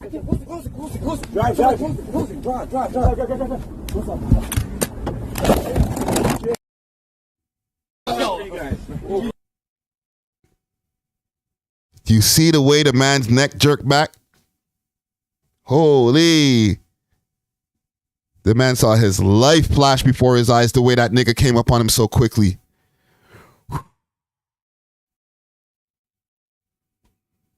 Damn. That is intense. Yo. Cribano. What are you saying, fam? I'm on stream right now, bro. I'm not IRLing though. I'm inside my house, fam. What's good? Yo, comment gang. We got Cribazz, the man, the legend. Hold on, let me give you an air horn. You're not gonna be able to hear it. Oh, good. I'm reacting right now. I'm looking at this Fear Bucks post here on Twitter or on X. AnnoyingTV and was it CapThaGod? Just Cap. Cap. Yeah. So how did you guys link up? They linked you up when they came in town. They're like, yo, we need to talk to the stream god of Toronto. Yeah. Like I've known Annoying for a minute now. Still, ever since I was doing like Aiden shit. Mm-hmm. Like we kind of connected. So like he knew us from the city. So like when he, when he came out here, I hit him up and like come to the city. He's like, yeah, I know you're from Toronto. Let's set some shit up. So we just came. We started working, man. So you guys were in the room. I'm watching a clip here of Cap on the screen, but off frame, Annoying was sitting down in another chair, and you're in another chair in that stream. No? Yeah, I was right beside Cap. If you scroll down on Feared Book, there's another clip where I'm in there. You can see the full clip. It's a longer clip, actually. Really? Oh, I see you. Yeah, something yeah. You scroll down. So I was right beside Cap. Okay. Fam, what's going through your mind when niggas come through with the blicky, bro? Yo, broski, I'm not gonna lie. The first thing that came to my mind, like, bro, right in the spot, I was like, yo, run everything. I see like a fucking big, like, knocker with an extendo on. I'm like, yo, this guy about to shoot. Like, is this guy just about to shoot everyone, Like, I'm not sure if this guy's trying to kill. Like, that's the first thing. I'm just like, yo, are we dying right now? Like, are we about to die? Fam, like, I don't know. That's the first thing that came to my mind, fam. Like, bro, all I see is the fucking, our driver fucking take off. And then all I see is Cap just jump out the whip. So I jump out with him. And then, fam, I fucking ran to the LCBO, man. Wow. Yeah, man. So when you see it, like when it was unfolding, you knew it was real? Or did you think mans were playing at first? Like, nah, I knew it was real, bro. Just like, bro, just the way he was saying run everything, and just like he had a ski mask, and like, yo, fam, the way he was holding the gun, like I was like, yeah, man, like, fam, fuck, bro, you're making my heart beat with hearing this story, bro. Yo, fam, like honestly, bro, but when I really like looked at the clip after, when I rewatched everything, I saw the people like react to the clip. Fam, he wasn't even holding the gun properly. He was holding it by the neck. And yeah, I seen that. Gun. You were saying it at the same time that I was just rewatching it, bro. He was like holding it like shaky. He was holding it. It was like his first drill, mans were saying. Like he was holding it. He dropped the gun. I didn't, because Cap jumped out as soon as Annoying put the camera down. Fam, so I jumped out with him, but I didn't if he had dropped the gun, like, man, could have just pushed him out, jumped him in the car. Like, no. I'm going to tell you guys right now, it doesn't matter how much he didn't seem like he was holding onto it tight, bro. That, what did they call that? A hair brain or hair something trigger. It don't take nothing but like the pressure a baby can pull one of those. You know what I'm saying? Yeah. So like a hairline trigger, that's what they call it, a hairline trigger. That means basically it's as strong as a hairline to pull that. You know what I'm saying? Like it's like easy. You know what I'm saying? So it doesn't matter how they're holding it, fam. It's gonna have the same results. So you got to get out the way once you see that, bro. Oh yeah, I jumped out, but what the man, because I don't know exactly what happened in the car, but what I was like, what the guys are telling me after is, because the driver basically saved their lives. Because when the driver took off, he started swerving, right? And the man that had the gun couldn't hold his balance because he wasn't sitting down, right? Yeah. And the doors open, so he just fell out the car. He just fell out the Sprinter. Wow. So wait, where were you guys sitting? You guys, this is the inside of a car that I'm looking at in this frame? This is like a luxury bus. It's called a Sprinter. Yeah, I know the Sprinter. So you guys were inside of the Sprinter, and then the man's ran into the Sprinter. Pardon me? So you guys were sitting in the Sprinter and man's ran up inside the Sprinter. Yeah. Only one guy. Wow. Listen, fam, I'm glad that you're okay. I'm glad everybody's okay, but like, Yeah, everyone's okay, fam. Real shit. I've been in a situation where this type of stuff is happening, bro. It's traumatizing, fam. You know what I'm saying? It is, yeah. So like, I'm just saying, like, be careful out there, bro. You see how the mans are shining. I know you're not, like, if you look at this video here, you're not a guy who's very flashy like that. Yeah, me, I'm not a flashy guy. But these guys were wearing mad jewelry, bro. Yeah. Right? I'm looking at you in the frame here. You got the nice hoodie going on here. You got a nice little haircut. Now I see you got your haircut. Good job, bro. Yeah, fam. You know what I'm saying? I came out looking fresh, you know? You're looking at the hair was getting a little out of control. I was worried about you for a second. Yeah, fam. Oh, man. But yeah, like you came through. You're looking neat. But these guys are shining, bro. Yeah, they were, fam. They were still, yeah. Damn. No, man, I had to tap in with you, fam. I rather than just react to it, I'd rather speak to somebody who was actually on the scene. You know what I'm saying? And get the right information before I sit there and just be like, man, this is what I think about it. I might be talking out of my ass and not know the lowdown, not know the half of it. So thank you, bro. Yeah. Of course, man. Of course, I appreciate it, fam. Just now I know, fam. Like, I gotta be extra careful now, man. You know, like, especially when I'm bringing men like this, because it's just a whole, you know, it's just fucked up, man. Listen, last question. Please don't tell me that these guys are like, bro, what you do? Because it's your hometown, bro. Yeah. You know, Naz might be like on some bro. Did you do that to? What'd you do to me, fam? Like, I thought we were chill. Oh, like annoying them? Yes. Oh, nah, they were cool. They're not mad at me or anything. Fam. Okay. Man, what men are thinking is either the shots he's lined us up, because the driver was telling us the shots he lined us up because she left her phone in the Sprinter while they went to the washroom. So man, we're thinking about the live location because the driver came out the whip and ran to us and he threw her phone out the car after. Wow. So man, that's like the highest speculation right now. Other than that, man, we're just saying that they just stream sniped us. But it's weird because both girls had their phone. She was the only one that left her phone in the car, and she wasn't even charging her phone or anything. She just left it there. You see that's crazy. And you said another word that right there, stream sniped us. Because that's the thing too. You could be on these streams doing the IRL thing. Honestly, I don't understand, because if you go to Annoying's VOD, he wasn't, like, the windows were tinted. You could barely see outside because he was just showing his face the whole time. Right. So it's kind of hard to tell where we're at because, like, you really couldn't see the window like that until we got to the location. Then, like, you know, he was still had his face in the camera. He only flipped it when me and Cap came back with the liquor. Yeah. So it's just like, none of them were thinking that it was just that one girl that set us up. Listen. Because when I ran to the LCBO after I jumped out the car, I ran to the back. I ran to the employees only room, fam. Like, I just kept running, right? And fucking, I'm just seeing the 3 shotties that just posted up. Like, I'm like, I thought they said they were going to the washroom while they're just chilling. Wow. So I don't know. You gotta listen, fam. You gotta watch these shorties. You already know this, but when mans come from out of town and they're like, "Yeah, I wanna fuck a Toronto chick. Yeah. I like. Oh, let me get a Somalian girl or whatever." Like, yo, y'all gotta chill, bro. Vet these girls, fam. Maybe talk to one of the mans them and make them see if they can get you a ting. You know what I'm saying? Because they gotta vet them out, fam. Like, you can't just be having any shorty pulling up, bro.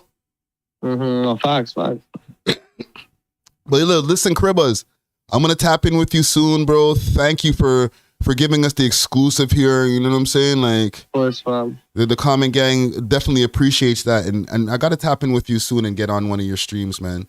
No, I can't do the E-date, but like, we'll figure something. 100%. We'll work out something. We'll line something up, fam. 100%, fam. You know, maybe I'll get in some IRL stuff too, man. You know what I mean? Pop out. I'm down. You know what I'm saying? All right, fam. Just let me know. Will do, brother. Thank you. All right, brother. I appreciate it, man. All right. Bless. Cribano. aka Cribazz. The guy Cribazz.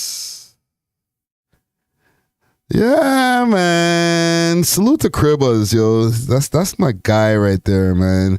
I don't like to see him in any situations like that. You know what I mean? I worry for that young man because I know that the streaming game could get crazy. And he's a good kid. You know what I'm saying? He's not on some bad man thing. He's not on the road. He's not trying to smoke packs of rappers and streamers. Like, he's really a good kid. Like, he's not into that thing. So, you know, you can't even clown him for like running over to the LCBO. Like, that's what he's supposed to do. You know what I'm saying?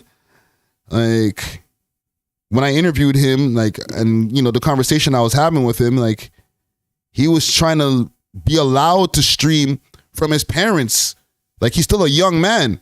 Like, he's older now, but like when he started streaming, like, he had to get his parents' permission. Like, his grandmother was like, yeah, you could do it, but his parents were like, nah, I don't know about that. Like, he's living by those kind of rules. He wasn't just, I'm gonna just do whatever I want. You know what I'm saying? So him being in a situation like that, I'm not saying anybody is just every and anybody should be in those situations, but for a guy like him, he's probably like, what? Whoa, that's a real gun. Oh my God. And you see how that nigga came in with the gun. He came in with the quickness. I don't care how he was holding it. He came through expeditiously. Give up the goods to get sprayed. Holy. That's intense. And apparently, it's on a world tour with Muhammad, my man. Going each and every place with a chain in my hand. I'm on a world tour with my man. Going each and every place with a chain in my hand. Rexdale. I don't know any other places that it went. I was going to give you a list of places. Rexdale, downtown, uptown, back to Rexdale. So let me see. Where's the chain now? Gotta eat the supply. I ain't got no money. So CapThaGod's jewelry is on a greasy neck tour. So who's got it? From what I'm seeing, Spades and Southside Upty taunt streamer and tell him to check in next time. Tell them American niggas start checking in. Can y'all see that behind me? Tell them American niggas start checking in. And he's got the chain on his neck. See, he's got a cap on it. Okay. They got the obligatory emoji face over the face. Obviously. Duh. Like that, DJ better come correct. I'm playing. I do not condone any of this stuff, okay? Guys, don't do it. All right? I don't condone any chain snatching, any of that stuff. Violence, none of that. We're not doing that. Real life. No, real, for real. But when it does happen, these guys get creative with the Instagram, bro. Holy. If you want this back, you better drop 100+ like drama. DJ Drama.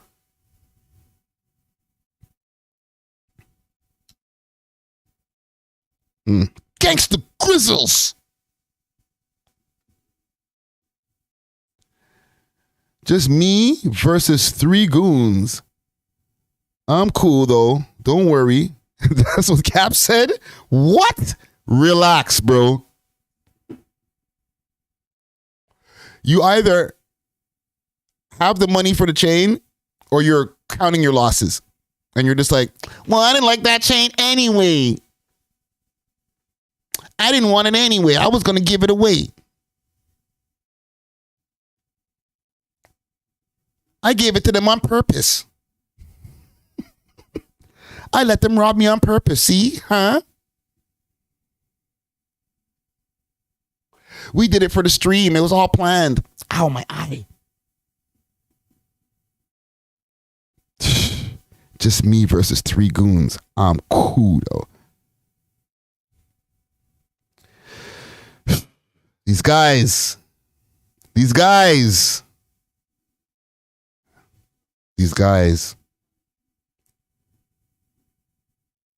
What else is going on with the chain? I guess it's done. The tour's done.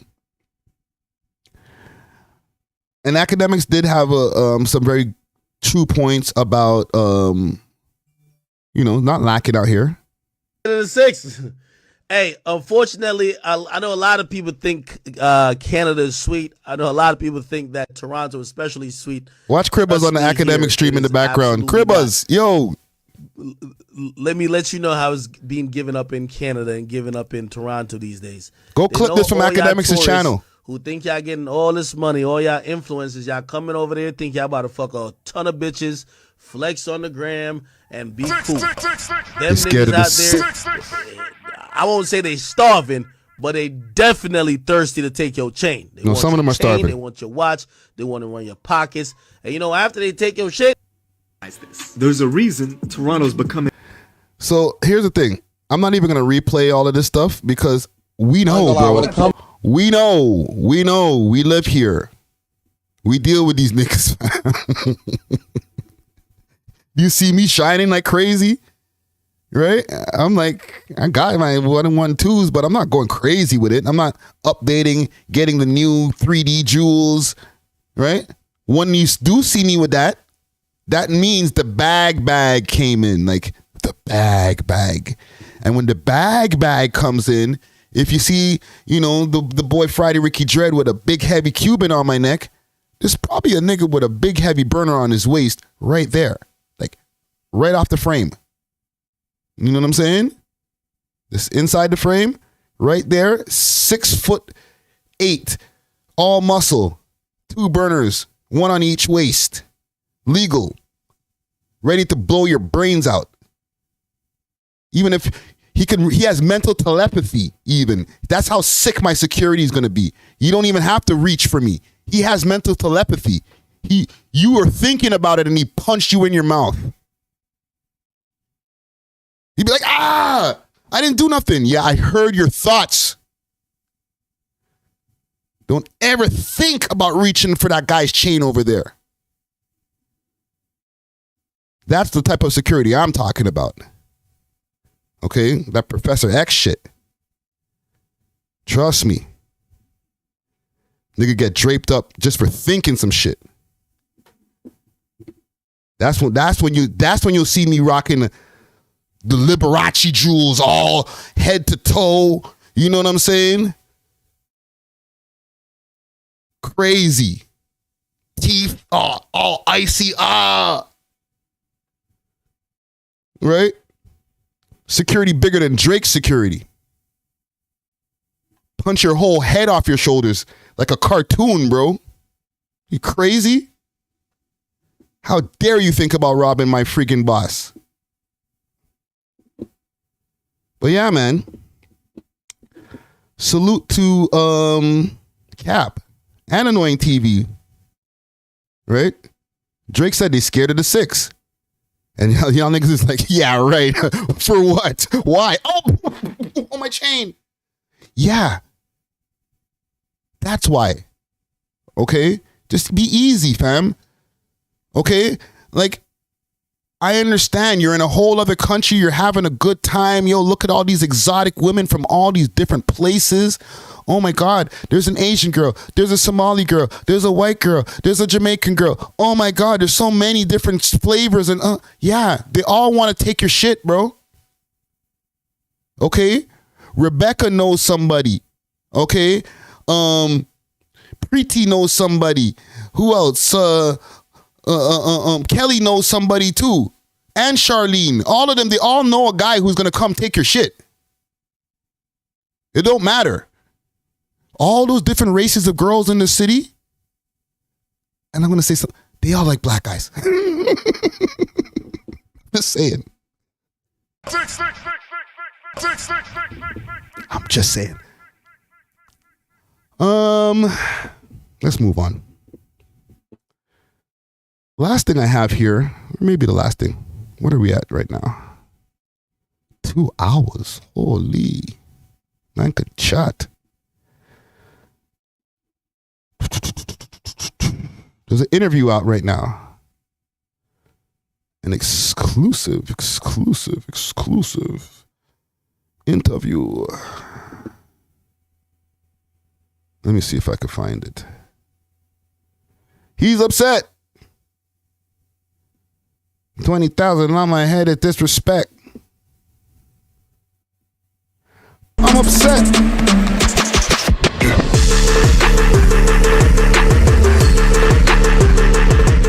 All right, everybody. Welcome to Real Toronto Pod. Hold on, y'all can see that? There we go. Let's go. Podcast. I got a special guest, Friday Ricky Dread. Hey. Host of We Love Hip Hop. How are you doing today, man? I'm well. I'm blessed. You know, just happy to be here, man. Thanks for having me. Hey, anytime. I had to invite you for the culture, for the Toronto culture. Yes, sir. You've been doing this. Man's got the full head to toe Tommy Hilfiger fit. Who's that? It's Timothy, aka Timothy. So you have a team right now, or like what's going on? I would say 95% of the work myself. 95, okay. Boring. Get to the shits.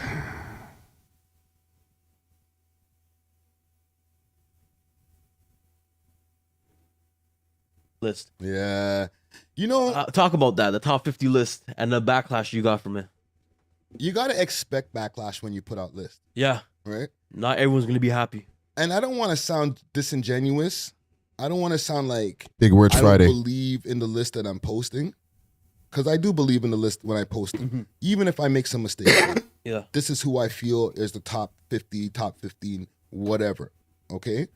But the intentions of making lists and posting them is to get conversations going. Mm-hmm. You know what I'm saying? Like a proper debate in the comments. Exactly. Whether it's good comments, Yeah. bad comments, people going back and forth, people putting their names in saying, I should be the guy. You're creating a conversation in the comments. You're creating traction, right? That's why I said I don't want to sound disingenuous, like I'm just posting shit to piss people off. So then, Yeah. like, I'm a human being. That means I could get lights out, right? But yeah, I've received my share of DMs of people just angry at something I said, or yo, take this down. It comes to the territory. One thing also that I've realized lately, right, from listening to a No Jumper episode. Here's What Happened something. 22, right? Oh, here's some points. When you do interviews and you also do commentary or you react to different things, like you do pure podcasting and, you know, we just talk about trending topics, you get put into a little bit of a more tricky position, okay? Because you'll interview somebody and that's cool, or you might have plans to interview somebody in the future, but now they become a trending topic in the news. And most of the time when somebody's a trending topic in the news, it's not because they went to go pick up their grandmother from the friggin' retirement home or something. You know what I'm saying? Or they helped an old lady cross the street. It's because some fuck shit happened. Yeah, negativity most of the time. So now we're covering it as, you know, content creators, podcasters, whatever it may be. And now that person's pissed off because we covered the negativity. Or, you know, it was some compromising thing. It was funny. And we had some jokes while we were on the podcast covering it. Now, fuck you, I'm never pulling up. You know what I'm saying? Yeah. Or bro, I thought we were cool because we did an interview a couple of years ago or whatever. So what? I'm not gonna cover the news that everybody's covering. Yeah. Right? So it becomes a little bit of a tricky kind of dance. I was that right there. That point right there, I heard that from Adam 22 maybe about a week or so ago. And that really hit home. When you do commentary, like, listen, I just talked for the last 2 hours, commented on a whole bunch of different people. Okay? Now, I don't tread lightly, but I'm also choosy with the words that I'm saying and how I'm giving my critique on people. Like, if something's trash, I'll say it's trash. Right? Like, but I'm going to give a reason why I don't think it's good. And maybe I'll add a little bit on top, like, bro, I know you can do better than that. Rather than it's trash, you're garbage, you're a bad human, you know, get out of here, go off yourself. Like, I'm not going to say stuff like that. Okay? Because in the end of the day, one, we might run into each other. And two, like, I want to do business with you. I want to do an interview. I don't just comment on stuff. I don't just post stuff on my Instagram. So definitely protecting relationships are important. But I had some questions for him. So let's get to that. Something that the audience really, like, besides when I put my questions together, I go by what I see on the blogs. I see on post what people might be saying in comments. Yeah. Sometimes you got to ask the tough questions. So basically right here, you know, let me rewind this. This is when he's asking me about the Lady SB interview. Average 40-something-year-old. They don't really know who the hottest 19-year-old rapper is. I do. Yeah. But. And recently, you posted a few of my clips with Lady SB, and you interviewed her too. Why'd you ask her if she was a telly thing?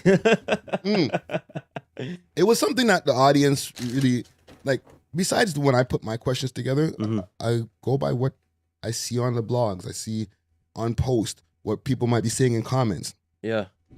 Sometimes you got to ask the tough questions. I However, got a question for you.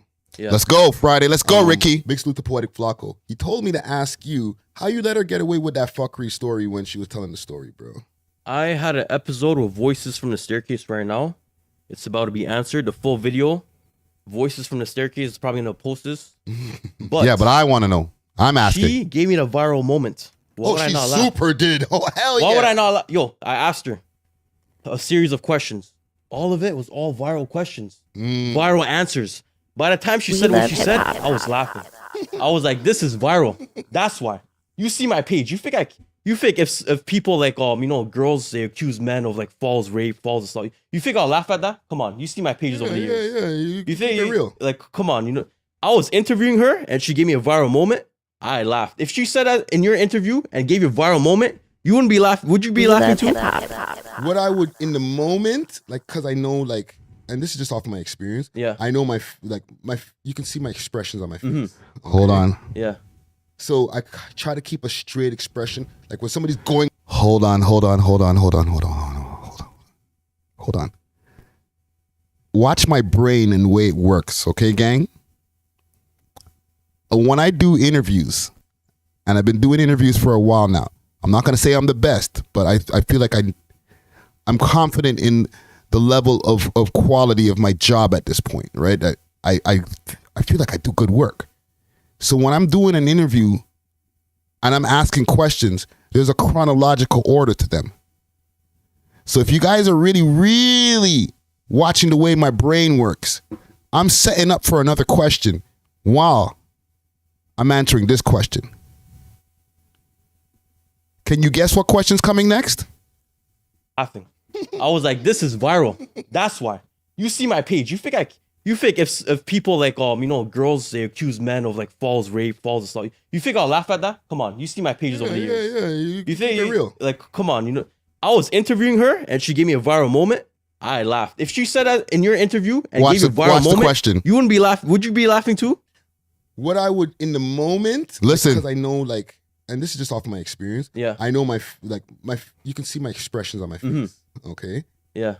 So I try to keep a straight expression. Like when somebody's going at their ops or like just doing something crazy, I try to keep my expression as straight as possible so that I'm not liable. Like, oh, you were loving it, right? But off camera, I'd probably laugh and be like, holy shit, I got me one. Oh, this is gonna hit. I had a surprise face too. You obviously can't see it. Like, obviously couldn't see it too. Got him.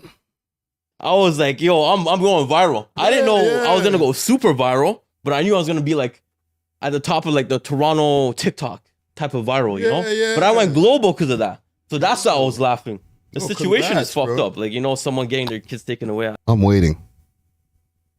I'm already ready for my next question. Remember, he's interviewing me.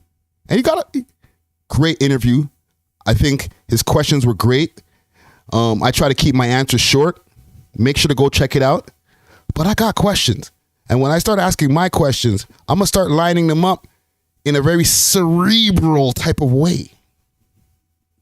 I don't condone that, but Well, like at the story's moment, supposed to be capped, though, apparently. Now that she revealed the story's cap. yeah, maybe that's why I laughed. Who knows? Yeah, like on the No Jumper interview, she revealed this cap. Another question. Yeah. And if you've heard me talk about this probably on lives and different things like that, right? With no shade. Why do pages like yourself and multiple pages, and I'm here having a conversation with you, right? Why do you guys stay anonymous? Like, why? Why the mask? Why the mask? One, yo, you guys are asking me the same question. Voices asking me on voices. Great minds think But alike, one, bro. I am Muslim. We super believe in the evil eye.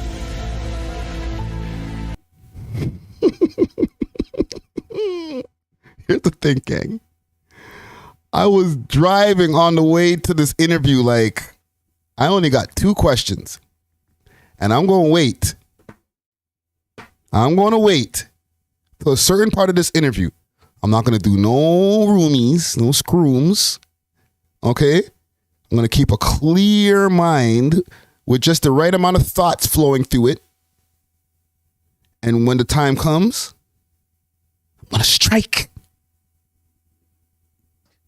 One, yo, you guys are asking me the same question. Voices asked me. It's gonna be on Voices. Shout out to Voices. Great minds think but alike, one, bro. I am Salute to the Muslim. We Voices. super believe in the evil eye. One thing that tells us is that yo, get money and stay anonymous. You know, get money and don't showboat it. Don't let people know. You know, especially when you're successful. Yeah, Two, yeah. Toronto's a sticky city. You know, if this was, I'm not gonna lie to you. If this was 3-4 years ago, I don't know. That's why I didn't do a podcast back then. Now everything's still kind of slowing down. I'm gonna keep this on till like, you know, maybe till I blow up. Maybe next week I'll show my face. Who knows? But at the same time, I don't want to go out with my girl at Sherway, at Yorkdale, at Eden Center. People coming up to me, oh, that's real Toronto. That's real Toronto. Yeah. I don't want that attention. Yeah, you know? we'll leave that shit for Friday. Right now, I don't want that attention. But if I move to the States or if I move to like, you know, Vancouver, I don't mind taking the mask off. So that's one is the evil eye. 2 is the stickiness of the city. So that's pretty much why, you know. And it was an episode. Someone said, "Oh, this person has acne. Why do you think I have acne? Because I'm wearing this mask. Come on." I said this? Or some or Did one of y'all say this? Said that, yeah. Gang. You're like, this guy's scared to show his face. He has acne. I don't want to put them under any bus or anything, but like I don't remember saying it. You know? No. No, it was probably a comment that someone said and he probably repeated a comment. In the comments. It's one of y'all, like, eh? this person has acne. Why is he not showing his face? Come on, you see me. Do I have acne? You see me behind the mask. Come on, man. And you know, like, you're one of multiple masked people who I've seen what they look like. Yeah. You know what I'm saying? That's part of the job. We get to see what the people behind the mask look like. You know what I'm saying? Like salute to Boondog. Like, I've seen him. Yeah, Boondog, yeah. So he's cool. We got it done. 1 hour. And they kept the whole thing. You know what I'm saying? Like, they didn't cut anything out. One thing I will say about RTN, they're really, really gracious with the way that they handle their interviews too. Like, man sent me the questions ahead of time. I was like, I don't want to see those. Like, I didn't even look at the DM with the 2 question cards, right? I was like, delete those. Straight up, I told them, delete those. I don't want to see that. I want to go there fresh, ready to go. I don't want to know what any questions are.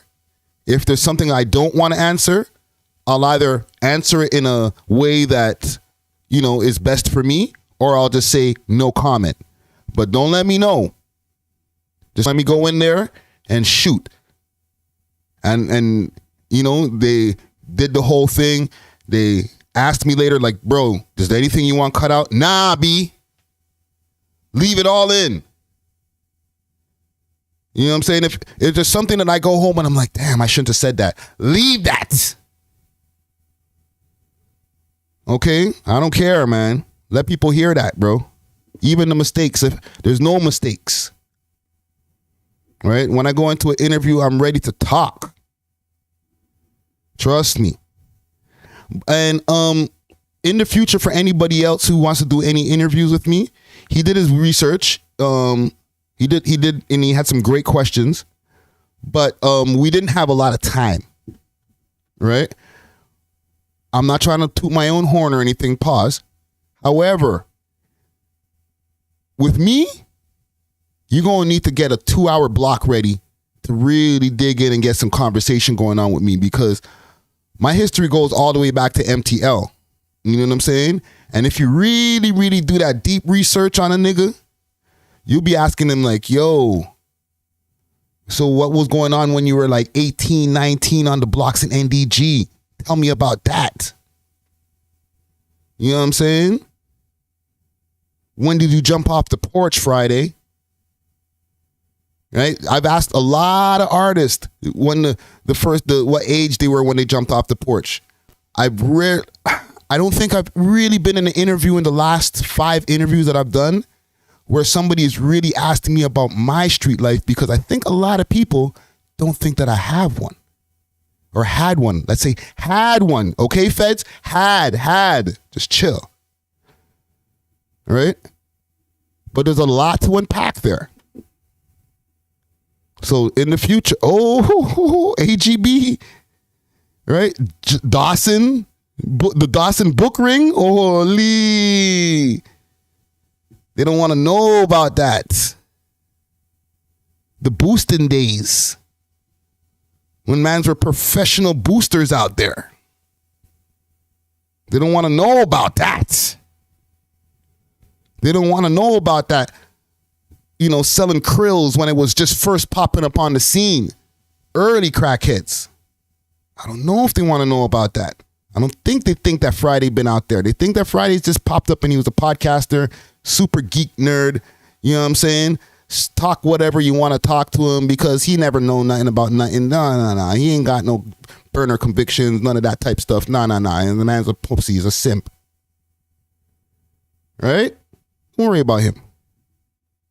But I'll just say, for the interviewers in the future, there's some research. Some of that research is not Googleable. All right? You might have to go ask a 1-2 Montreal OGs and some Toronto OGs. You know what I'm saying? Peace Love said Friday got the behind it. No, it wasn't there. It was I had them stashed in some other places though. We ain't gonna talk about the 12 gauge behind the chair in my mom's crib. We ain't gonna talk about that one. We'll leave that story for another day. You know what I'm saying? But there's a lot to unpack. That's all I'm saying. But make sure to check out that interview. It's out right now. I gave it a watch before. I gave it a watch now. I'm going to give it a few shares on a few of my socials. And yeah, man, it's some good stuff, man. Good stuff. But I think we got enough here for today. Big salute to the whole comment gang who's been, hanging out through this Thanksgiving day, this Thanksgiving evening. I hope y'all got your chance, if not today, tomorrow, to go get some turkey. We had some ham today. I'll be eating the pork. The swine is fine with me. Right? But yeah, make sure to go fill up your bellies, go be with your peoples, have some good times, some good conversations, get your drink on, smoke on, whatever you need to do, and cherish life, okay? At any time, it could be lights out for you, you know what I'm saying? So make sure, address your health, and make sure to be, connect with your peoples, okay? Holler at them, be like, yo, what's going on? You good? Just connect with your peoples, okay? It's important. But salute to the comment gang, salute to Dusty Wallace, salute to Diamond Club. We'll be back in a few days. More lives for your head top and some podcast episodes. All right. Until then.